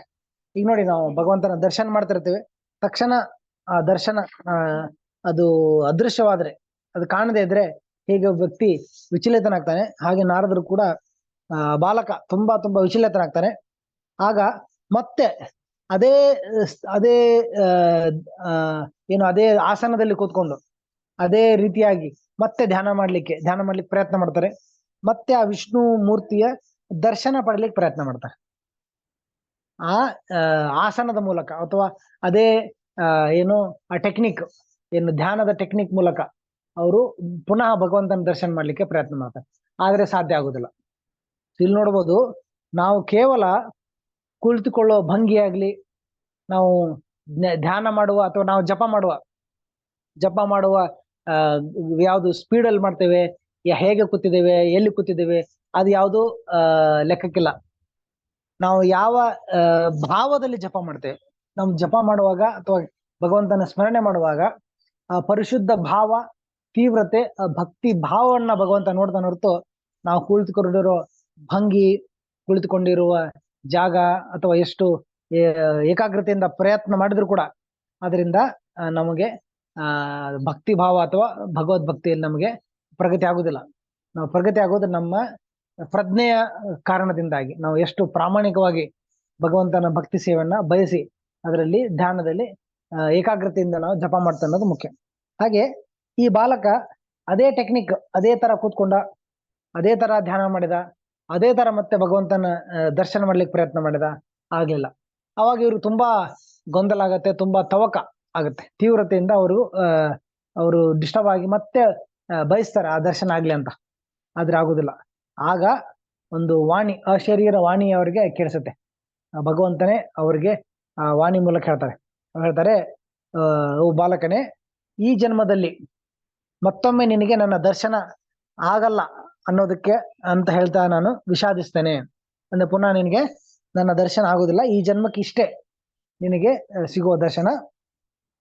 ಆದ್ರೆ ನೀನು ಅಂದ್ರೆ ಹೇಳ್ತಾರೆ, ಯಾರು ತಮ್ಮ ಸೇವೆಯಲ್ಲಿ ಮತ್ತು ಪ್ರಜ್ಞೆಯಲ್ಲಿನ ಪರಿಪೂರ್ಣ ಆಗಿಲ್ಲ, ಪರಿಪಕ್ವವಾಗಿಲ್ಲ, ಮತ್ತೆ ಯಾರು ಎಲ್ಲ ತರದ ಭೌತಿಕ ಕಲ್ಮಶದಿಂದ ಇನ್ನೂ ಪರಿಶುದ್ಧರಾಗಿಲ್ಲ, ಸಂಪೂರ್ಣವಾಗಿ ಪರಿಶುದ್ಧರಾಗಿಲ್ಲ, ಅವರಿಗೆ ನನ್ನನ್ನು ನೋಡ್ಲಿಕ್ಕೆ ಆಗೋದಿಲ್ಲ, ಸಾಧ್ಯವಿಲ್ಲ ಅಂತ.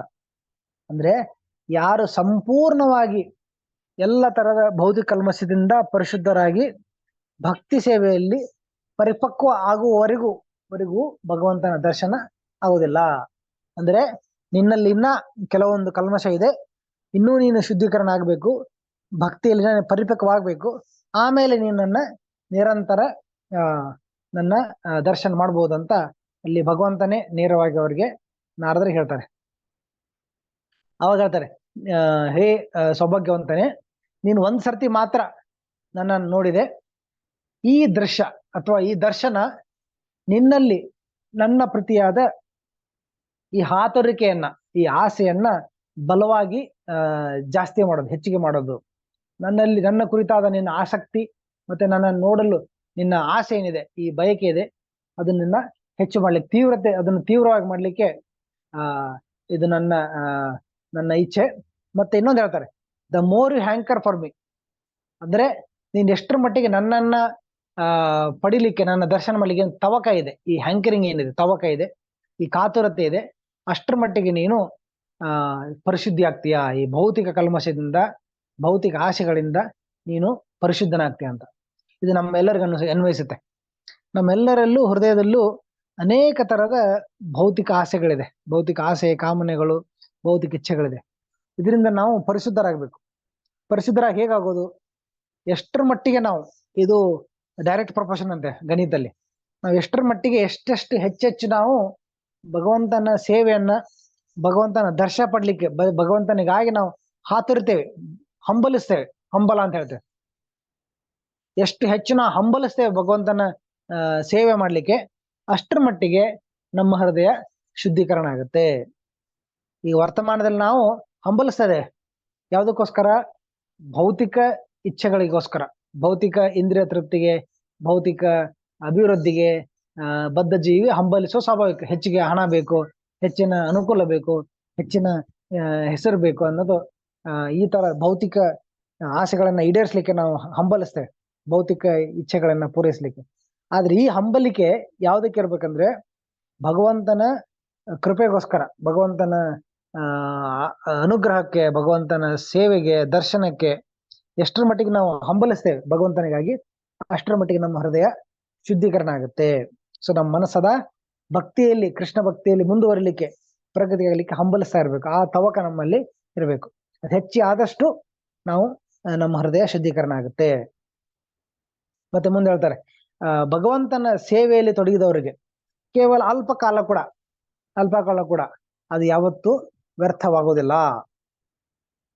ಮತ್ತೆ ಅವನು ಅದೇ ಪ್ರಗತಿ ಮಾಡ್ತಾ ಆ ಭಕ್ತಿ ಸೇವೆಯಲ್ಲಿ ನಿರತನಾದ ವ್ಯಕ್ತಿ ಅವನು ಈ ಭೌತಿಕ ಅಸ್ತಿತ್ವವನ್ನ ತೊರೆದು ತಕ್ಷಣ ಅವನು ನನ್ನೆಡೆಗೆ ಬರ್ತಾನೆ, ಅವನು ನನ್ನ ಅನುಯಾಯಿ ಆಗ್ತಾನೆ, ನನ್ನ ಸಹಚರನ ಆಗ್ತಾನೆ, ಭಗವದ್ ಧಾಮದಲ್ಲಿ ನನ್ನ ಸೇರ್ತಾನೆ, ನನ್ನ ಸೇವೆಯಲ್ಲಿ ಅವನು ತೊಡಗ್ತಾನೆ ಅನ್ನೋದನ್ನು ಕೂಡ ಇಲ್ಲಿ ಭಗವಂತ ಹೇಳ್ತಾನೆ, ಅವರ ವಾಣಿ ಹೇಳ್ತಾರೆ. Intelligence engage in my devotion service cannot be thought at any moment. ಯಾವುದೇ ಸಮಯದಲ್ಲಿ ಭಗವಂತನ ಸೇವೆಯಲ್ಲಿ ತೊಡಗಿಸಿರುವ ಆ ಸಮಯ, ಆ ಬುದ್ಧಿಶಕ್ತಿ ಏನಿದೆ, ನಮ್ಮ ಬುದ್ಧಿ, ನಮ್ಮ ಮನಸ್ಸು, ಕರ್ಮಣ ಮನಸ ವಾಚ, ನಾವು ಭಗವಂತನ ಸೇವೆಯಲ್ಲಿ ತೊಡಗಿಸಿರುವ ಶಕ್ತಿ ಮತ್ತು ಸಮಯ ಯಾವತ್ತದು ವ್ಯರ್ಥ ಆಗೋದಿಲ್ಲ. ಮತ್ತೆ ಈ ಶರೀರ ತ್ಯಜಿಸಿದ ಮೇಲೂ ಕೂಡ ಅದು ಸದಾ ಆ ಸ್ಮರಣೆ, ಭಕ್ತಿ ಸೇವೆ ನಮ್ಮ ಜೊತೆಗೆ ಮುಂದುವರಿಯುತ್ತೆ ಮತ್ತು ನಮಗೆ ಜನ್ಮ ಜನ್ಮಾಂತರ ನಮ್ಮ ಜೊತೆಗಿರುತ್ತೆ. ಮತ್ತು ಅದು ಪರಿಪಕ್ವ ಆದ್ಮೇಲೆ ನಮಗೆ ಭಗವದ್ಧಾಮಕ್ಕೆ ನಮಗೆ ಕರ್ಕೊಂಡು ಹೋಗ್ಲಿಕ್ಕೆ ಅದು ಅನುಕೂಲ ಆಗುತ್ತೆ ಅಂತ. ಆಗ ಅವ್ರು ನಾರದ್ರು ಹೇಳ್ತಾರೆ, ನಾನು ಭಗವಂತನ ಆ ಸುಂದರವಾದ ವಾಣಿಯನ್ನ ಕೇಳಿ ಆ ಧ್ವನಿ ನಿಂತ ಮೇಲೆ ಅವ್ರ ಪ್ರತಿ ನಾನು ತುಂಬಾ ಕೃತಜ್ಞನಾಗಿದ್ದೆ.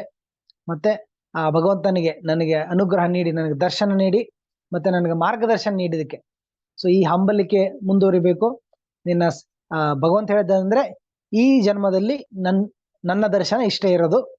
ನೀನು ನನ್ನ ಕುರಿತಾಗಿ ಧ್ಯಾನ ಮಾಡ್ತಾ ನನ್ನನ್ನ ಪಡಿಲಿಕ್ಕೆ, ನನ್ನ ಆಶ್ರಯವನ್ನು ಪಡಿಲಿಕ್ಕೆ ಹಂಬಲಿಸ್ತಾ ತೀವ್ರತೆಯಿಂದ ನೀನು ಭಕ್ತಿ ಸೇವೆಯಲ್ಲಿ ತೊಡಗಿದ್ರೆ, ಇದೇ ಜನ್ಮದಲ್ಲಿ ನೀನು ಸಂಪೂರ್ಣವಾಗಿ ಪರಿಶುದ್ಧನಾಗಿ ಭವಿಷ್ಯದಲ್ಲಿ ನೀನು ನನ್ನ ಸೇವಕನಾಗ್ತೀಯ, ನನ್ನ ನಿತ್ಯ ಅನುಯಾಯಿ ಆಗ್ತೀಯ, ನನ್ನ ಸಹಚರನಾಗ್ತೀಯ ಅನ್ನೋ ಆಶೀರ್ವಾದ ನೀಡಿ ಆ ವಾಣಿ ನಿಂತ ಮೇಲೆ ಇವರು ತುಂಬಾ ಒಂದು ಕೃತಜ್ಞತಾ ಭಾವ ಅವರಿಗೆ ಮನಸ್ಸಲ್ಲಿ ಬಂದು ಭಗವಂತನಿಗೆ ತಮ್ಮ ಕೃತಜ್ಞತೆಯನ್ನ ಅರ್ಪಿಸ್ತಾರೆ.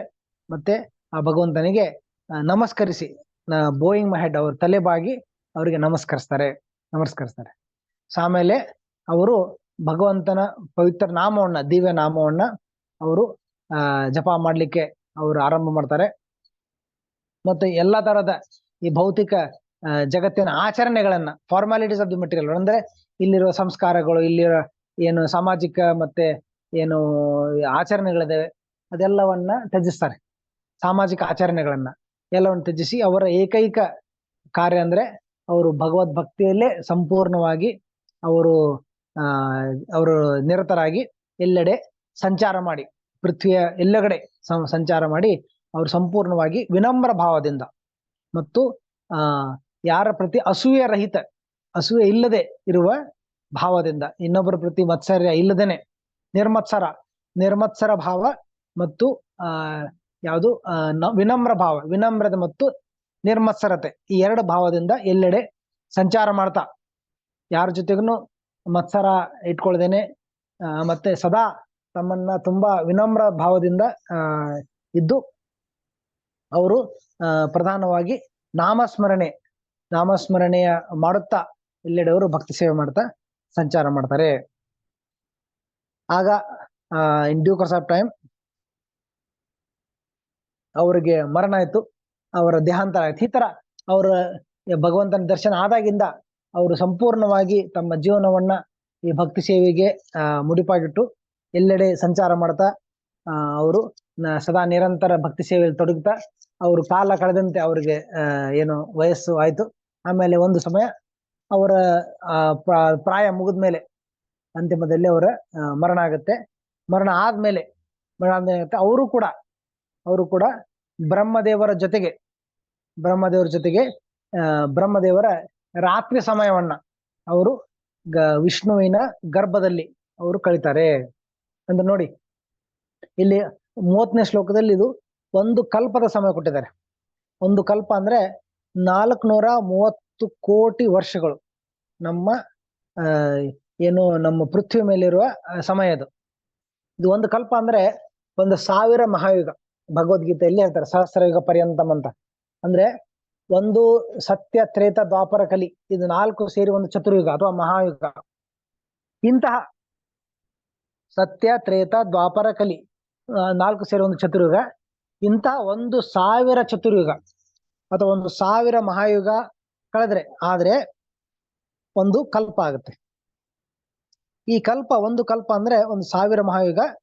ಈ 1000 ಮಹಾಯುಗದ ಒಂದು ಕಲ್ಪ ಬ್ರಹ್ಮದೇವರ ಅರ್ಧ ದಿನ ಅಂದ್ರೆ 12 ತಾಸು, 12 ಗಂಟೆ.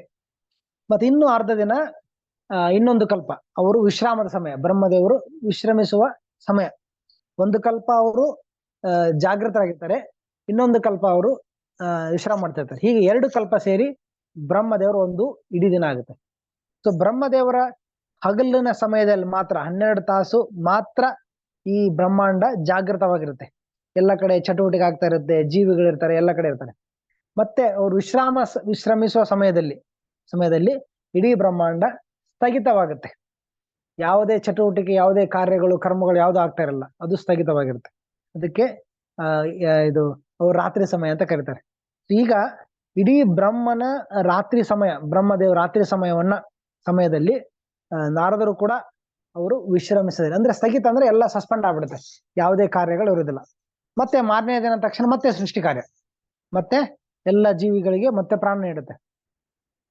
ಮತ್ತೆ ಮಾರನೇ ದಿನ ಎದ್ದ ಮೇಲೆ, ಅವರ ಮರಣ ಎದ್ದ ಮೇಲೆ ಮತ್ತೆ ಎಲ್ಲವನ್ನ ಸೃಷ್ಟಿ ಮಾಡ್ತಾರೆ. ಸೃಷ್ಟಿ ಮಾಡಿದಾಗ ಮೊದಲಿಗೆ ಮಾರೀಚ, ಅಂಗೀರ, ಅತ್ರಿ ಇತ್ಯಾದಿ ಆರಂಭದಲ್ಲಿ ಅವರು ಪ್ರಜಾಪತಿಗಳನ್ನ ಸೃಷ್ಟಿ ಮಾಡ್ತಾರೆ.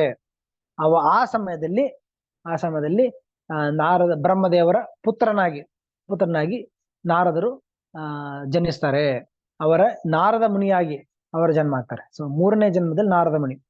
ಈ ಜನ್ಮದಲ್ಲಿ ಅವರಿಗೆ ಯಾವುದೇ ತರ ಬಂಧನ ಇಲ್ಲ. ಅವರು ಸಂಪೂರ್ಣವಾಗಿ ಎಲ್ಲೆಡೆ ಸಂಚಾರ ಮಾಡಿ ಭಗವಂತನ ಕುರಿತಾದ ಪ್ರಚಾರ, ಧರ್ಮ ಪ್ರಚಾರ, ಭಗವಂತನ ಭಕ್ತಿ ಸೇವೆಯ ಪ್ರಚಾರ ಮಾಡ್ಲಿಕ್ಕೆ ಅವರಿಗೆ ಈ ಸಂಪೂರ್ಣವಾದ ಸ್ವಾತಂತ್ರ್ಯ ಇರುತ್ತೆ.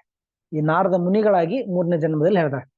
ಈ ಜನ್ಮದಲ್ಲಿ ಭಗವಾನ್ ವಿಷ್ಣುವಿನ ವಿಶೇಷ ಕೃಪೆಯಿಂದ ನಾನು ಎಲ್ಲೆಡೆ ಸಂಚರಿಸ್ತೇನೆ. ಆಧ್ಯಾತ್ಮಿಕ ಲೋಕದಲ್ಲಿ, ವೈಕುಂಠ ಲೋಕದಲ್ಲಿ ಕೂಡ ಸಂಚಾರ ಮಾಡ್ಬೋದು. ಮತ್ತೆ ಭೌತಿಕ ಜಗತ್ತಿನ 3 ವಿಭಾಗ ಏನಿದೆ, 3 ವಿಭಾಗ ಅಂದ್ರೆ ಅಧೋಲೋಕ, ಮಧ್ಯಲೋಕ ಮತ್ತೆ ಊರ್ಧ್ವಲೋಕ. ಸ್ವರ್ಗಲೋಕ ಅಂತ ಹೇಳ್ತೀವಿ. ಸ್ವರ್ಗಲೋಕಗಳಲ್ಲಿ, ಭೂಲೋಕಗಳಲ್ಲಿ ಮತ್ತೆ ನರಕ ಲೋಕಗಳಲ್ಲಿ, ಅಧೋಲೋಕಗಳಲ್ಲಿ. ಸೊ 14 ಲೋಕಗಳಲ್ಲಿ ಎಲ್ಲೆಡೆ ನಾನು ಸಂಚಾರ ಮಾಡ್ತೇನೆ. ಸಂಚಾರ ಮಾಡಿ ಎಲ್ಲೆಡೆ ನಾನು ಭಗವದ್ಭಕ್ತಿಯ ಪ್ರಚಾರ ಮಾಡ್ತೇನೆ.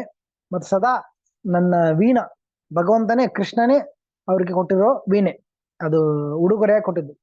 ಆ ನಾರದ ಮುನಿ ಬಜಾಯ ವೀಣಾ ರಾಧಿಕಾ ರಾಮನ ನಾಮಿನಿ ಅಂತ ಭಜನೆ ಕೂಡ ಇದೆ. ಸೊ ಎಲ್ಲೆಡೆ ಅವರು ಆ ವೀಣೆಯನ್ನ ನುಡಿಸ್ತಾ ಭಗವಂತನ ಕೀರ್ತನೆ ಮಾಡ್ತಾರೆ. ಮತ್ತೆ ಎಲ್ಲರಿಗೂ ಈ ಭಕ್ತಿ ಸೇವೆಯಲ್ಲಿ ಮಾರ್ಗದರ್ಶನ ಮಾಡ್ತಾರೆ.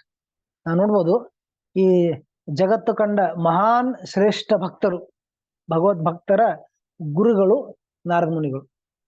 ವ್ಯಾಸದೇವರ ಗುರುಗಳು ನಾರದ ಮುನಿಗಳು, ಪ್ರಹ್ಲಾದ ಮಹಾರಾಜನ ಗುರುಗಳು ನಾರದ ಮುನಿಗಳು, ವಾಲ್ಮೀಕಿ ಋಷಿಗಳ ಗುರುಗಳು ನಾರದ ಮುನಿಗಳು, ಮತ್ತೆ ವ್ಯಾಸದೇವರ ಗುರುಗಳು ರಾಮಾಯಣ ಮಹಾಭಾರತ ಎಲ್ಲ ಗ್ರಂಥಗಳನ್ನು ಬರೆದಿರೋ ವ್ಯಾಸದೇವರು, ಅವರ ಗುರುಗಳು ನಾರದ ಮುನಿಗಳು. ಧ್ರುವ ಮಹಾರಾಜರ ಗುರುಗಳು ನಾರದ ಮುನಿಗಳು. ಹೀಗೆ ಬಹುತೇಕ ಎಲ್ಲಾ ಮಹಾನ್ ಭಕ್ತರ ಇಡೀ ವಿಶ್ವಕ್ಕೆ, ಇಡೀ ಜಗತ್ತಿಗೆ ಪ್ರಸಿದ್ಧ ಆಚಾರ್ಯರಂದ್ರೆ ನಾರದ ಮುನಿಗಳು. ಹೆಚ್ಚು ಕಮ್ಮಿ ಎಲ್ಲಾ ಆಚಾರ್ಯ, ಎಲ್ಲಾ ಗುರುಗಳು ನಾರದರ ಅಧೀನದಲ್ಲೇ ಬರ್ತದೆ, ನಾರದರ ಆಶ್ರಯದಲ್ಲೇ ಅವರು ಮಾರ್ಗದರ್ಶನ ಪಡೆದಿದ್ದು.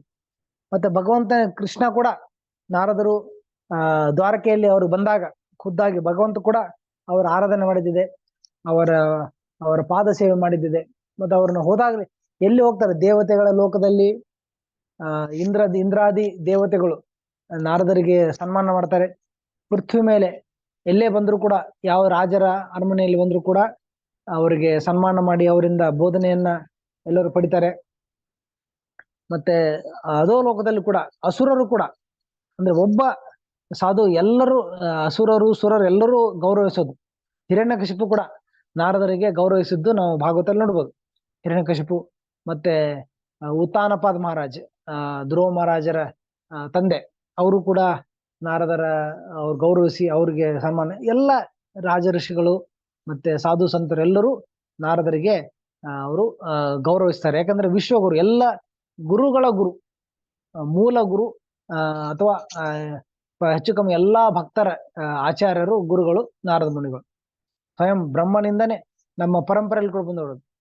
ಕೃಷ್ಣ, ಬ್ರಹ್ಮ, ನಾರದರು, ನಾರದರಿಂದ ವ್ಯಾಸದೇವರು, ವ್ಯಾಸದೇವರಿಂದ ಮಧ್ವಾಚಾರ್ಯರು. ಹೀಗೆ ಗುರು ಪರಂಪರೆಯಲ್ಲಿ ತುಂಬಾ ಉನ್ನತ ಸ್ತರದಲ್ಲಿ ನಾರದ ಮುನಿ ಇದ್ದಾರೆ. ಮತ್ತು ಅವರ ಏಕೈಕ ಕಾರ್ಯ ಏನಂದ್ರೆ ಎಲ್ಲೆಡೆ ಈ ಭಗವದ್ಭಕ್ತಿಯ ಸೇವೆ ಅಥವಾ ಪ್ರಚಾರ ಮಾಡೋದು. ಅದಕ್ಕೆ ನಾರದ ಅನ್ನೋ ಶಬ್ದದ ಅರ್ಥ ಕೂಡ ತುಂಬಾ ಅದ್ಭುತವಾಗಿದೆ. ನಾರ ಅಂದ್ರೆ ನಾರಾಯಣ, ಇದೆ ಭಾರತದಲ್ಲಿ ಬರ್ತದೆ ನಾರಾಯಣ. ದ ಅಂದ್ರೆ ಕೊಡೋದು, ಇನ್ನೊಬ್ಬರಿಗೆ ನೀಡೋದು, ಇನ್ನೊಬ್ರಿಗೆ ಕೊಡೋದು. ನಾರದ ಯಾರಂದ್ರೆ ಯಾರು ಇನ್ನೊಬ್ಬರಿಗೆ ಅಥವಾ ಬೇರೆಯವರಿಗೆ ನಾರಾಯಣನ ಭಕ್ತಿಯನ್ನ ಕೊಡ್ತಾರೆ, ನಾರಾಯಣ ಭಕ್ತಿ, ನಾರಾಯಣ ಸ್ಮರಣೆ ಕೊಡ್ತಾರೆ, ಅವರೇ ನಾರದ. ನಾರಾಯಣನನ್ನ ಇನ್ನೊಬ್ಬರಿಗೆ ಕೊಡೋದು, ನಾರಾಯಣ ಸ್ಮರಣೆ, ನಾರಾಯಣ ಕುರಿತಾದ ಭಕ್ತಿಯನ್ನ ನೀಡುವುದೇ ನಾರದ ಅಂತ ಹೇಳ್ತಾರೆ. ನಾರದ, ನಾರದರ ಹೆಸರಿನ ಅರ್ಥನೇ ಅದು. ಇನ್ನೊಬ್ಬರಿಗೆ ನಾರಾಯಣನ ಭಕ್ತಿ ಸೇವೆಯನ್ನ ನೀಡೋದು ಅಥವಾ ಅದ್ರ ಬಗ್ಗೆ ಬೋಧನೆ ಮಾಡೋದೇ ನಾರದರ ಕಾರ್ಯ. ಅದಕ್ಕೆ ನಾರದ ಎಲ್ಲೆಡೆ ಸಂಚಾರ ಮಾಡಿ ಅವರು ನಾರದರು ಎಲ್ಲರಿಗೂ ಹೇಳ್ತಾರೆ. ಮತ್ತೆ ಭಗವಂತನ ಸದಾ ನನ್ನ ಸ್ಮರಣೆಯಲ್ಲಿ, ನನ್ನ ಮನಸ್ಸಲ್ಲಿ, ಹೃದಯದಲ್ಲಿ ಸದಾ ಭಗವಂತನ ಸ್ಮರಣೆ ಇರುತ್ತೆ. ಮತ್ತೆ ಯಾವತ್ತೂ ನಾನು ಸ್ಮರಣೆ ಮಾಡಿದ ತಕ್ಷಣ ನನ್ನ ಕಣ್ಣೆದುರು ಭಗವಂತನ ದರ್ಶನ ಆಗುತ್ತೆ ಅಂತ ಹೇಳ್ತಾರೆ. ಸೊ ಮತ್ತೆ ಒಂದೆರಡು ಶ್ಲೋಕ ಇಲ್ಲಿ ತುಂಬಾ ಸುಂದರವಾದ 34ನೇ ಶ್ಲೋಕ ಕೊಟ್ಟಿದ್ದಾರೆ. ತುಂಬಾ ಅರ್ಥಗರ್ಭಿತವಾದ ಶ್ಲೋಕ ಇದು. ಏತಧ್ಯಾತುರ ಚಿತ್ತಾನ ಮಾತ್ರ ಸ್ಪರ್ಶೇಚ್ಛೆಯ ಅಮುಹು ಭವಸಿಂಧು ಪ್ಲವೋ ದೃಷ್ಟೋ ಹರಿಚರ್ಯಾನುವರ್ಣನಂ. ಅಂದ್ರೆ ಹರಿಕಥಾ ಎಷ್ಟು ಮಹತ್ವ ಅಂತ ಹೇಳ್ತಾರೆ. ಏತಧ್ಯಾತುರ ಚಿತ್ತಾನಂ, ಇಲ್ಲಿ ಭೌತಿಕ ಜಗತ್ತಲ್ಲಿ ಎಲ್ಲರೂ ಸದಾ ಅವ್ರ ಮನಸ್ಸು ಯಾವತ್ತು ಸದಾ ವಿಚಲಿತವಾಗಿರುತ್ತೆ, ಸದಾ ಅವರು ವಿಚಲಿತರಾಗಿರ್ತಾರೆ, ಯಾವತ್ತು ಭ್ರಮೆಯಲ್ಲಿರ್ತಾರೆ. ಚಿತ್ತಾನಂ, ಆತುರ ಚಿತ್ತಾನಂ. ಯಾಕಂದ್ರೆ ಮಾತ್ರ ಸ್ಪರ್ಶೇಚ್ಛೆಯಾಮುಹು, ಅವರು ಪದೇ ಪದೇ ಇಂದ್ರಿಯ ಸಂಪರ್ಕದಲ್ಲಿರುವ ಕಾರಣ, ಅಂದ್ರೆ ಅಥವಾ ಇಂದ್ರಿಯ ವಿಷಯದಲ್ಲಿ ಮುಳುಗಿರುವ ಕಾರಣ, ಇಂದ್ರಿಯ ತೃಪ್ತಿಯನ್ನ ಬಯಸುವ ಕಾರಣ ಅವರು ಸದಾ ಅವರು ಏನು ವಿಚಲಿತರಾಗಿರ್ತಾರೆ, ಯಾವಾಗ್ಲೂ ದಿಗ್ಭ್ರಮೆಯಲ್ಲಿರ್ತಾರೆ, ಯಾವಾಗ್ಲೂ ಅವರು ಆಂಕ್ಷಿಯಸ್ ಇರ್ತಾರೆ, ಯಾವತ್ತೂ ಅವರು ತೊಂದರೆಯಲ್ಲಿರ್ತಾರೆ, ಯಾವತ್ತೂ ವಿಚಲಿತರಾಗಿರ್ತಾರೆ. ಅಂತವರಿಗೆ ಭವಸಿಂಧು ಪ್ಲವೋ ದೃಷ್ಟು, ಅಂತವರಿಗೆ ಈ ಭವಸಾಗರವನ್ನು ದಾಟ್ಲಿಕ್ಕೆ ಒಂದು ವಿಶೇಷವಾದ ಮತ್ತು ಅದ್ಭುತವಾದ ಒಂದು ಹಡಗು, ಪ್ಲವ ಅಂದ್ರೆ ಹಡಗು ನನಗೆ ಕಾಣ್ತಾ ಇದೆ. ಒಂದು ಹಡಗಿನ ಮೂಲಕ ಅವರು ಈ ಭವಸಾಗರವನ್ನು ದಾಟಬಹುದಂತ. ಅದು ಹಡಗು ಯಾವುದು, ಆ ಪ್ಲವ ಯಾವುದಂದ್ರೆ ಹರಿಚರ್ಯಾನು ವರ್ಣನಂ, ಹರಿಯ ಕಥೆ, ಹರಿಯ ಲೀಲೆಗಳ ವರ್ಣನೆ ಮಾಡೋದ್ರಿಂದ, ಅಂದ್ರೆ ಹರಿಕಥಾ ಶ್ರವಣ ಮಾಡೋದ್ರಿಂದ ಅವರು ಈ ಭವಸಾಗರವನ್ನ ಸುಲಭವಾಗಿ ದಾಟಬಹುದು. ಅಂದ್ರೆ ನಮ್ಮೆಲ್ಲರಿಗೂ ಅನ್ವಯಿಸುತ್ತದೆ. ನಾವೆಲ್ಲರೂ ಇಲ್ಲಿ ವಿಚಲಿತರಾಗಿ ಯಾವತ್ತು ಗೊಂದಲದಲ್ಲಿರುವ ನಮಗೆ ನಮ್ಮ ಉದ್ಧಾರಕ್ಕೆ ಏಕೈಕ ಮಾರ್ಗ ಅಂದ್ರೆ ನಾವು ಈ ಭಗವಂತನ ಸ್ಮರಣೆಯಲ್ಲಿ ತೊಡಗೋದು. ಏತಧ್ಯಾತುರ ಚಿತ್ತಾನ, ಇದನ್ನು ಬಾಯಾಟ್ ಕೂಡ ಮಾಡ್ಬೋದು, ಪ್ರಚಾರಕ್ಕೆ ಇದನ್ನ ಎಲ್ಲೆಡೆ ಹೇಳ್ಬೋದು. ನಮ್ಮ ಉದ್ಧಾರಕ್ಕೋಸ್ಕರ ನಾವು ಭವಸಾಗರವನ್ನು ದಾಟ್ಲಿಕ್ಕೆ ಒಂದು ವಿಶೇಷವಾದ ಹಡಗು ಏನಂದ್ರೆ ಈ ಹರಿಚರ್ಯಾನುವನ್ನ ನಮ್ಮ ಭಗವಂತನ ನಾಮಸ್ಮರಣೆ. ಕೆಲವರು ಯೋಗ ಅಧ್ಯಯನದಿಂದ, ಯೋಗ ಆಚರಣೆಯಿಂದ ಅವರು ಇಂದ್ರಿಯ ನಿಗ್ರಹ ಮಾಡ್ಬೋದು, ತಮ್ಮ ಅನರ್ಥಗಳನ್ನ ನಿಯಂತ್ರಿಸಬಹುದು, ಅವರು ದಮನ ಮಾಡ್ಬೋದು.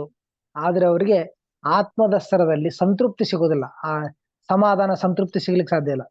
ನಿಜವಾದ ಸಂಪೂರ್ಣ ಸಂತೃಪ್ತಿ, ಸ್ಯಾಟಿಸ್ಫ್ಯಾಕ್ಷನ್, ನಮಗೆ ಸಂತೃಪ್ತಿ ಬೇಕಂದ್ರೆ ಕೇವಲ ಭಗವದ್ಭಕ್ತಿಯ ಮೂಲಕ ಮಾತ್ರ. ಅಂದ್ರೆ ನಮಗೆ ಸಂಪೂರ್ಣ ಸಂತೃಪ್ತಿ, ಆತ್ಮಕ್ಕೆ ಆ ಶಾಂತಿ, ಸಂತೃಪ್ತಿ, ಪರಿಪೂರ್ಣತೆ ನಮಗೆ ಅನುಭವ ಆಗ್ಬೇಕಂದ್ರೆ ಅದು ಕೇವಲ ಭಕ್ತಿ ಸೇವೆ ಮೂಲಕ ಮಾತ್ರ ಅಂತ 35ನೇ ಶ್ಲೋಕದಲ್ಲಿ ನಾರದರು ಹೇಳ್ತಾ ಇದ್ದಾರೆ. ವ್ಯಾಸದೇವರು ಹೇಳ್ತಾರೆ, ವ್ಯಾಸರೇ ನೀವು ಎಲ್ಲ ತರದ ಪಾಪಗಳಿಂದ ಮುಕ್ತರಾಗಿದ್ದೀರಾ. ನನ್ನ ಪೂರ್ವದ ಜನ್ಮಗಳ ಮತ್ತು ಕಾರ್ಯಗಳ ಕುರಿತಾಗಿ ನಿಮಗೆ ನಾನು ಹೇಳಿದ್ದೇನೆ. ಇದರಿಂದ ನಿಮಗೆ ಪ್ರೇರಣೆ ಸಿಗ್ಬೋದು. ಪ್ರೇರಣೆ ಯಾಕಂದ್ರೆ ಒಬ್ಬ ದಾಸಿಪುತ್ರ ಕೂಡ ಈ ಸ್ತರಕ್ಕೆ ಬರ್ಬೇಕಂದ್ರೆ ಅದರ ಕಾರಣ ಏನು? ಭಕ್ತರ ಅನುಗ್ರಹದಿಂದ, ಭಕ್ತರ ಸಂಘದಿಂದ. ಅದಕ್ಕೆ ನಾರದರು ಹೇಳ್ತಾರೆ, ನಾರದರು ಸಾಧು ಸಂಘದ ಫಲವನ್ನ ಸ್ವೀಕಾರ ಮಾಡಿದವರು, ಮತ್ತೆ ಸಾಧು ಸಂಘವನ್ನ ಇನ್ನೊಬ್ರಿಗೆ ನೀಡಿದವರು. ಅದು ಇಂಗ್ಲಿಷ್ ಅಲ್ಲಿ ಬೆನಿಫಿಷಿಯರಿ ಅಂಡ್ ಬೆನಿಫೆಕ್ಟರ್ ಅಂತ ಹೇಳ್ತಾರೆ. ಅಂದ್ರೆ ಸಾಧು ಸಂಘದ ಕೃಪೆಗೆ ಪಾತ್ರರಾಗಿ ಲಾಭ ಪಡೆದವರು ನಾರದರು. ಅವರು ದಾಸಿಪುತ್ರನಾದಾಗ ಅವರ ಆಧ್ಯಾತ್ಮಿಕ ಪ್ರಗತಿ ಹೇಗಾಯ್ತು? ಸಾಧು ಸಂಘದ ಮೂಲಕ. ಮತ್ತ ಅವರೇ ಖುದ್ದಾಗಿ ಒಬ್ಬ ಮಹಾನ್ ಸಾಧು ಆದ್ಮೇಲೆ ಅವರು ಇನ್ನೊಬ್ಬರಿಗೆ ತಮ್ಮ ಸಂಘವನ್ನು ನೀಡಿ, ಅವರು ಇನ್ನೊಬ್ಬರಿಗೆ ತಮ್ಮ ಮಾರ್ಗದರ್ಶನ ನೀಡಿ ಅನೇಕರ ಉದ್ಧಾರಕ್ಕೋಸ್ಕರ ಅವರು ಕಾರಣರಾಗಿದ್ದು ನಾವು ನೋಡ್ಬೋದು. ನಾರದರು ಎಂತ ಉದಾಹರಣೆ ಅಂದ್ರೆ, ಇನ್ನು ಸಾಧುಗಳ ಸಂಘದಿಂದ ಉದ್ಧಾರ ಆಗಿದ್ದು ಅವರೇ. ಅಂದ್ರೆ ಅವರು ಸಾಧುಗಳ ಸಂಘದ ಕೃಪೆಗೆ ಪಾತ್ರರಾದ ಒಂದು ಉದಾಹರಣೆ. ಮತ್ತು ಇನ್ನೊಬ್ಬರಿಗೆ ತಮ್ಮ ಸಂಘವನ್ನು ನೀಡಿ ಇನ್ನೊಬ್ಬರನ್ನ ಉದ್ಧರಿಸುವುದು ಕೂಡ ನಾರದರೆ. ಭಕ್ತರ ಸಂಘದಿಂದ ಉದ್ಧಾರ ಆಗಿದ್ದ ನಾರದರು ಇನ್ನೊಬ್ಬರಿಗೆ ತಮ್ಮ ಸಂಘವನ್ನು ನೀಡಿ ಇನ್ನೊಬ್ಬರನ್ನ ಉದ್ಧರಿಸುವುದು ಕೂಡ ನಾರದರೆ. ಆಗ ಸೂತ ಗೋಸ್ವಾಮಿ ಹೇಳ್ತಾರೆ, ಹೀಗೆ ನಾರದರಿಂದ ಅವರು ಈ ಕೃಪೆಯನ್ನು ಪಡೆದು ನಾರದರ ವಿಷಯವನ್ನ ಕೇಳಿ ವ್ಯಾಸ ಮುನಿಗಳಿಗೆ ತುಂಬಾ ಆನಂದ ಆಯಿತು, ತುಂಬಾ ಸಂತೋಷ ಆಯಿತು.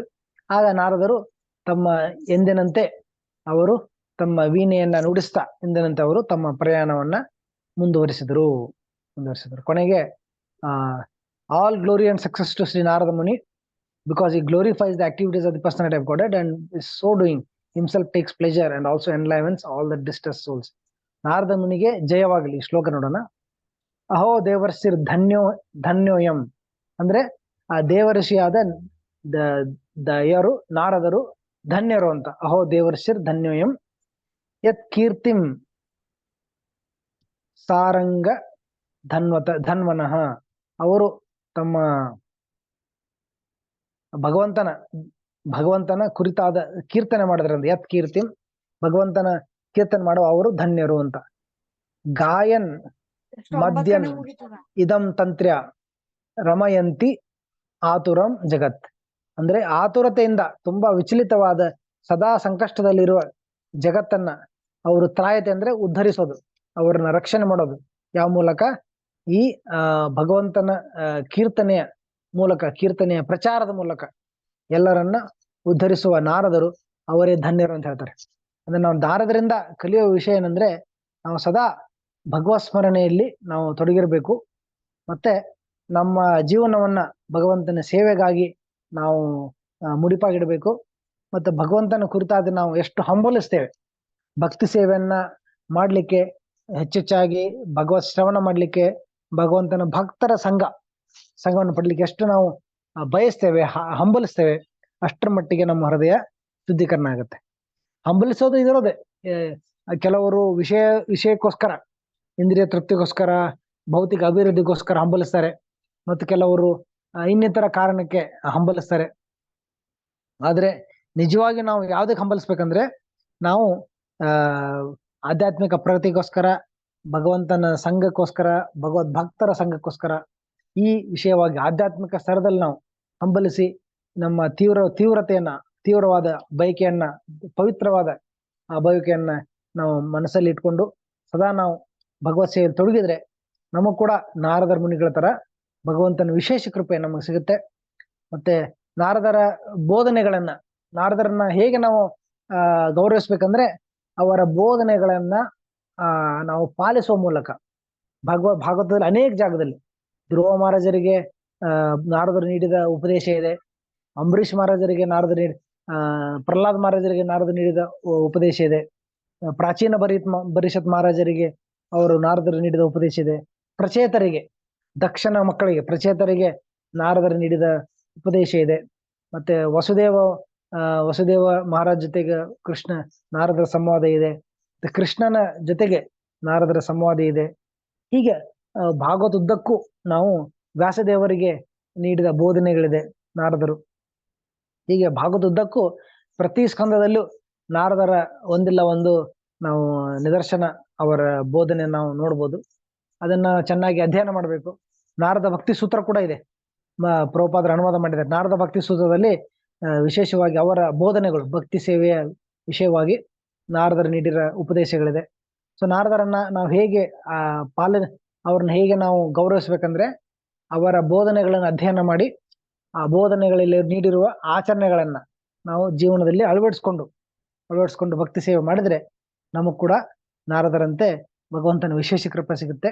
ನಾವು ಕೂಡ ಭಕ್ತಿ ಮಾರ್ಗದಲ್ಲಿ ಶೀಘ್ರವಾಗಿ ಪ್ರಗತಿ ಮಾಡ್ಬೋದು. ಹರೇ ಕೃಷ್ಣ. ಇಲ್ಲಿಗೆ ಮುಗಿಸ್ತೇನೆ. ಯಾರಿಗಾದ್ರೂ ಪ್ರಶ್ನೆ ಇದ್ರೆ ಕೇಳ್ಬೇಕು.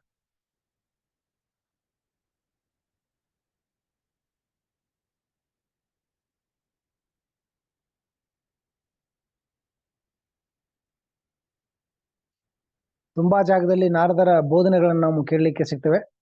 ಅದನ್ನ ನಾವು ಚೆನ್ನಾಗಿ ಅಧ್ಯಯನ ಮಾಡಿ ನಾವು ಅದನ್ನ ಪ್ರಾಕ್ಟೀಸ್ ಮಾಡಿದ್ರೆ ನಮಗೆ ತುಂಬಾ ಸಹಾಯ ಆಗುತ್ತೆ ಭಕ್ತಿ ಮಾರ್ಗದಲ್ಲಿ. ಹರೇ ಕೃಷ್ಣ ಪ್ರಭುಜಿ, ಒಂದ್ ಹರೇ ಕ್ವಶನ್ ಕೃಷ್ಣ. ಇತ್ತು. ಹೇಳಿ ಮತ್ತೆ.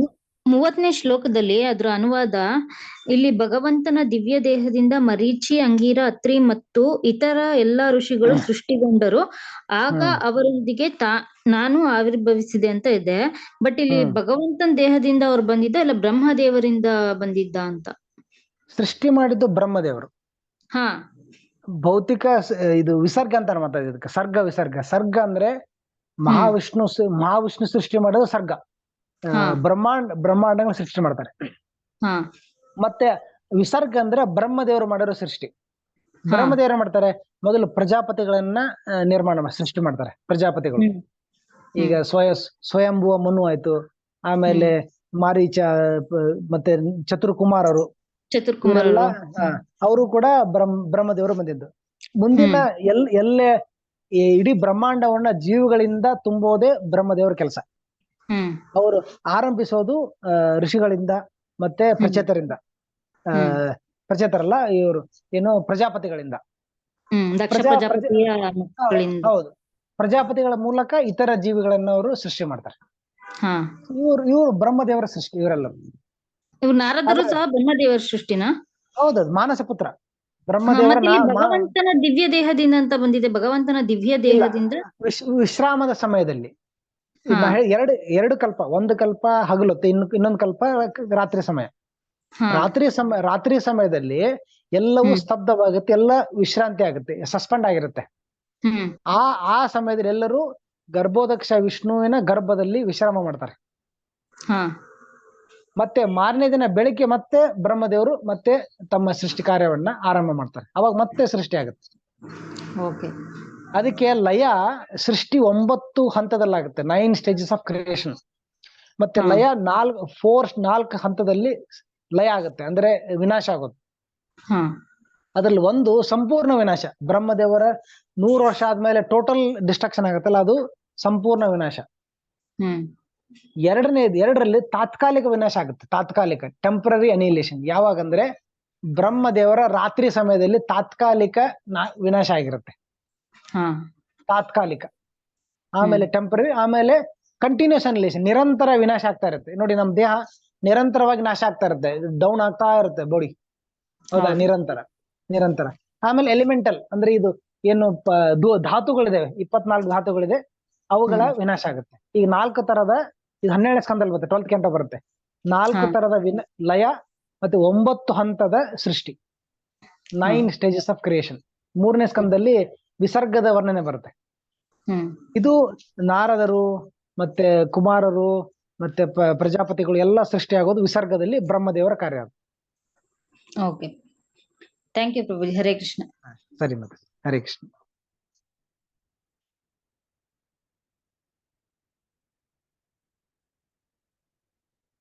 ಮತ್ತೆ ಯಾರಿಗೆ ಪ್ರಶ್ನೆ ಇದೆಯಾ? ಚೆನ್ನಾಗಿ ಎಕ್ಸ್ಪ್ಲೇಷನ್ ಮಾಡಿದ್ರಿ ಪ್ರಭುಜಿ. ಹರೇ ಕೃಷ್ಣ, ತುಂಬಾ ಚೆನ್ನಾಗಿತ್ತು. Thank you. Thank you. Hare Krishna. Hare Krishna. ಮತ್ತೆ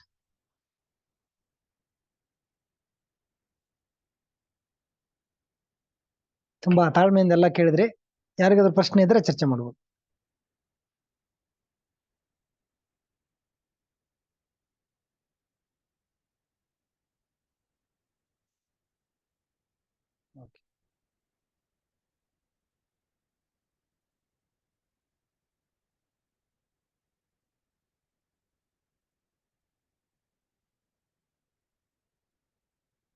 ಇಲ್ಲ, ನಾನು ಓದ್ತಾ ಇರೋ ಕಾರಣ ಫೋನಲ್ಲಿ ನಾನು ಅದಕ್ಕೆ ವಿಡಿಯೋ ಆನ್ ಮಾಡಿಲ್ಲ, ಅದಕ್ಕೆ ನಾನು ಆಫ್ ಮಾಡಿದ್ದೆ.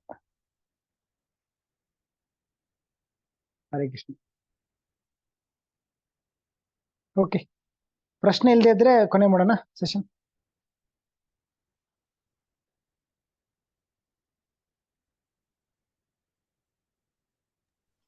ಹರೇ ಕೃಷ್ಣ ಪ್ರಭುಜಿ, ಇನ್ನೊಂದು ಕ್ವಶನ್ ಇತ್ತು. ಹೇಳಿ ಮತ್ತೆ. ಇಲ್ಲಿ ವ್ಯಾಸ ಮಹರ್ಷಿಗಳು ಕೃಷ್ಣನ ಆವಿರ್ಭಾವ ಅಂದ್ರೆ ಕೃಷ್ಣನ ರೂಪನೇ ಇಲ್ಲಿ ಇದಾಗಿದೆ ಅಂತ ಹೇಳ್ತಾರೆ, ಆವಿರ್ಭಾವ ಆಗಿರೋದು ಅಂತ ಹೇಳ್ಬಿಟ್ಟು. ಬಟ್ ಆದ್ರೂ ಅವರಿಗೆ ಯಾಕೆ ಇದ್ರದ್ ಕೊರತೆ ಇರುತ್ತೆ ಅಂತ ಹೇಳ್ಬಿಟ್ಟು, ಯಾಕೆಂದ್ರೆ ಅವರಿಗೆ ತಿಳಿದಿರೋ ಜ್ಞಾನ ಕೃಷ್ಣನ ಸ್ವರೂಪ ಆಗಿರೋದ್ರಿಂದ ಅವರಿಗೆ ಯಾವ್ದು ಸಹ ಕಷ್ಟ ಆಗೋದಿಲ್ಲ. ಬಟ್ ಅವರಿಗೆ ಯಾಕೆ ಇದು ಭಗವದ್ಗೀತಾ ಮದ್ಭಗವದ್ಗೀತೆ ಬಗ್ಗೆ ನಾರದರು ಅವರಿಗೆ ಇದ್ ಮಾಡ್ತಾರೆ ಅಂತ ಹೇಳ್ಬಿಟ್ಟು, ಉಪದೇಶ ಕೊಡ್ತಾರೆ ಅಂತ ಹೇಳ್ಬಿಟ್ಟು, ಯಾಕೆಂದ್ರೆ ಅವರು ಓಕೆ, ವ್ಯಾಸ ಮಹರ್ಷಿಗಳು ದೇವರ ಕೃಷ್ಣನ ಸ್ವರೂಪ ಅಲ್ವಾ. ಹೌದು. ಹಾ, ಆದ್ರೂನು ಯಾಕೆ ನಾರದ ಮಹರ್ಷಿಗಳು ಅವ್ರಿಗೆ ಯಾಕೆ ಇದ್ ಮಾಡ್ತಾರೆ, ಅವರಲ್ಲಿ ಬುದ್ಧಿ ಇದ್ರೂನು ಸಹ ಅವರಿಗೆ ಇವ್ರು ಟೀಚ್ ಮಾಡಕ್ಕೆ ಏನ್ ಕಾರಣ ಅಂತ. ಒಂದು ಮಾತಾಜಿ, ಈ ವಿಷಯವಾಗಿ ಭಗವಂತನ ಪ್ರತ್ಯೇಕವಾಗಿ ಭಗವಂತನ ಲೀಲೆಗಳ ಸ್ಮರಣೆಯಿಂದ ಮಾತ್ರ ನಮಗೆ ಆತ್ಮಸ್ತರದ ಸಂತೃಪ್ತಿ ಸಿಗುತ್ತೆ ಅನ್ನೋದನ್ನ ಹೇಳಲಿಕ್ಕೆ ಒಂದು ಮಾಧ್ಯಮ ಇದೆ. ಹಾ, ಈಗ ಅರ್ಜುನ ಅವನಾಗೆ ಅಜ್ಞಾನದಲ್ಲಿಲ್ಲ. ಅರ್ಜುನ ಆ ಸನ್ನಿವೇಶನ ಭಗವತ್ ಸಂಕಲ್ಪದಿಂದ ಸೃಷ್ಟಿಯಾಗಿತ್ತು. ಆ ಸನ್ನಿವೇಶ ನಮ್ಮೆಲ್ಲರಿಗೆ ತಿಳ್ಸೋಕೋಸ್ಕರ, ಜನತೆಗೆ ತಿಳ್ಸೋಕೋಸ್ಕರ. ಅರ್ಜುನ ಮೋಹ ಪರವಶನಾಗೋದು, ಅರ್ಜುನ ಭ್ರಮಿತನಾಗೋದು ಅವನಿಗೆ ಸ್ವಾಭಾವಿಕ. ಕೃಷ್ಣನ ಅನುಯಾಯಿ, ಸಹಚರ, ಅವನು ಸ್ನೇಹಿತ. ಸೊ ಕೃಷ್ಣನ ಸ್ನೇಹಿತನಾಗಿರೋದ್ರಿಂದ ಅವನು ಅಜ್ಞಾನದಲ್ಲಿರೋ ಸಾಧ್ಯತೆ ಇಲ್ಲ. ಆದ್ರೆ ನಮಗೆ ಈ ಜ್ಞಾನವನ್ನು ನೀಡ್ಲಿಕ್ಕೆ ಅರ್ಜುನನಿಗೆ ಆ ಸನ್ನಿವೇಶದಲ್ಲಿ ಬರುವುದು ಭಗವತ್ ಸಂಕಲ್ಪ. ಮತ್ತೆ ಪರೀಕ್ಷಿತ್ ಮಹಾರಾಜರು ಎಷ್ಟು ಸುಸಂಸ್ಕೃತ ಇದ್ರಂದ್ರೆ ಅವರು ಒಬ್ಬ ಸಾಧುಗಳ ಅವಮಾನ ಮಾಡ್ಲಿಕ್ಕೆ ಸಾಧ್ಯನೇ ಇಲ್ಲ. ಹೌದು ಹೌದು. ಬಾಯಾರಿಕೆ ಇರ್ಲಿ, ಪ್ರಾಣ ಹೋದ್ರು ಅವ್ರು ಇನ್ನೊಬ್ಬರಿಗೆ ಅವಮಾನ ಆತರ ಅಷ್ಟೊಂದು ಅಷ್ಟು ಏನು ಅಸಭ್ಯವಾಗಿ ವರ್ತನೆ ಮಾಡ್ಲಿಕ್ಕೆ ಸಾಧ್ಯವಿಲ್ಲ. ಅವರ ಚರಿತ್ರೆ ಇಲ್ಲ ಇನ್ನವರೆಗೂ, ಅವ್ರ ಇತಿಹಾಸದಲ್ಲೇ ಇಲ್ಲ, ಇಡೀ ಜೀವನದ್ದಕ್ಕೂ. ಮತ್ತೆ ಅಂತ ಸುಸಂಸ್ಕೃತ ಪರೀಕ್ಷಿತ್ ಮಹಾರಾಜರು ಇಷ್ಟು ವಿಪರೀತವಾದ, ಇಷ್ಟು ವಿಕೋಪಕ್ಕೆ ಹೋಗಕ್ಕೆ, ಅಷ್ಟೊಂದು ಅವಮಾನ ಮಾಡ್ಲಿಕ್ಕೆ ಹೆಂಗೆ ಸಾಧ್ಯ ಇಲ್ಲ? ಅದು ಭಗವತ್ ಸಂಕಲ್ಪ. ಅವರು ಆತರ ಆ ವರ್ತನೆ ಮಾಡ್ಬೇಕಿತ್ತು, ಅವರಿಗೆ ಶಾಪ ಆಗ್ಬೇಕಿತ್ತು, ನಮಗೆ ಭಾಗವತ ಜ್ಞಾನ ಸಿಗ್ಬೇಕಿತ್ತು. ಕೆಲವ್ರು ಹೇಳ್ತಾರೆ ಅವರ ಕಿರೀಟದಲ್ಲಿರೋ ಚಿನ್ನದ ಕಾರಣವಾಗಿ ಅವ್ರ ಮನಸ್ಸು ವಿಚಲಿತ ಆಯ್ತು, ಅವ್ರದೆಲ್ಲ ಕಟ್ಟಕತೆ. ಅದೆಲ್ಲ ಸುಳ್ಳು. ಚಿನ್ನ ಇಡೀ ಜೀವನ ಪೂರ್ತಿ ಚಿನ್ನ ಹಾಕುತ್ತಿದ್ರು, ಮೊದ್ಲು ಯಾಕಾಗ್ಲಿಲ್ಲ? ಅವತ್ತೇ ಚಿನ್ನ ತೊಟ್ಟಿಲ್ಲಲ್ಲ ಅವರು. ರಾಜ ಅಂದ್ಮೇಲೆ ಕಿರೀಟ, ರಾಜ ಅಭಿಷೇಕ ಆದ್ಮೇಲೆ ಕೂಡ ನಿರಂತರವಾಗಿ ಅವ್ರ ಜೊತೆ ಮೈ ಮೇಲೆ ಚಿನ್ನ ಇತ್ತಲ್ಲ. ಅವಾಗ ಯಾಕೆ ಅವರು ದುರ್ವರ್ತನೆ ಮಾಡಿಲ್ಲ ಇಷ್ಟು ಸಮಯವರೆಗೂ? ಇಲ್ಲ.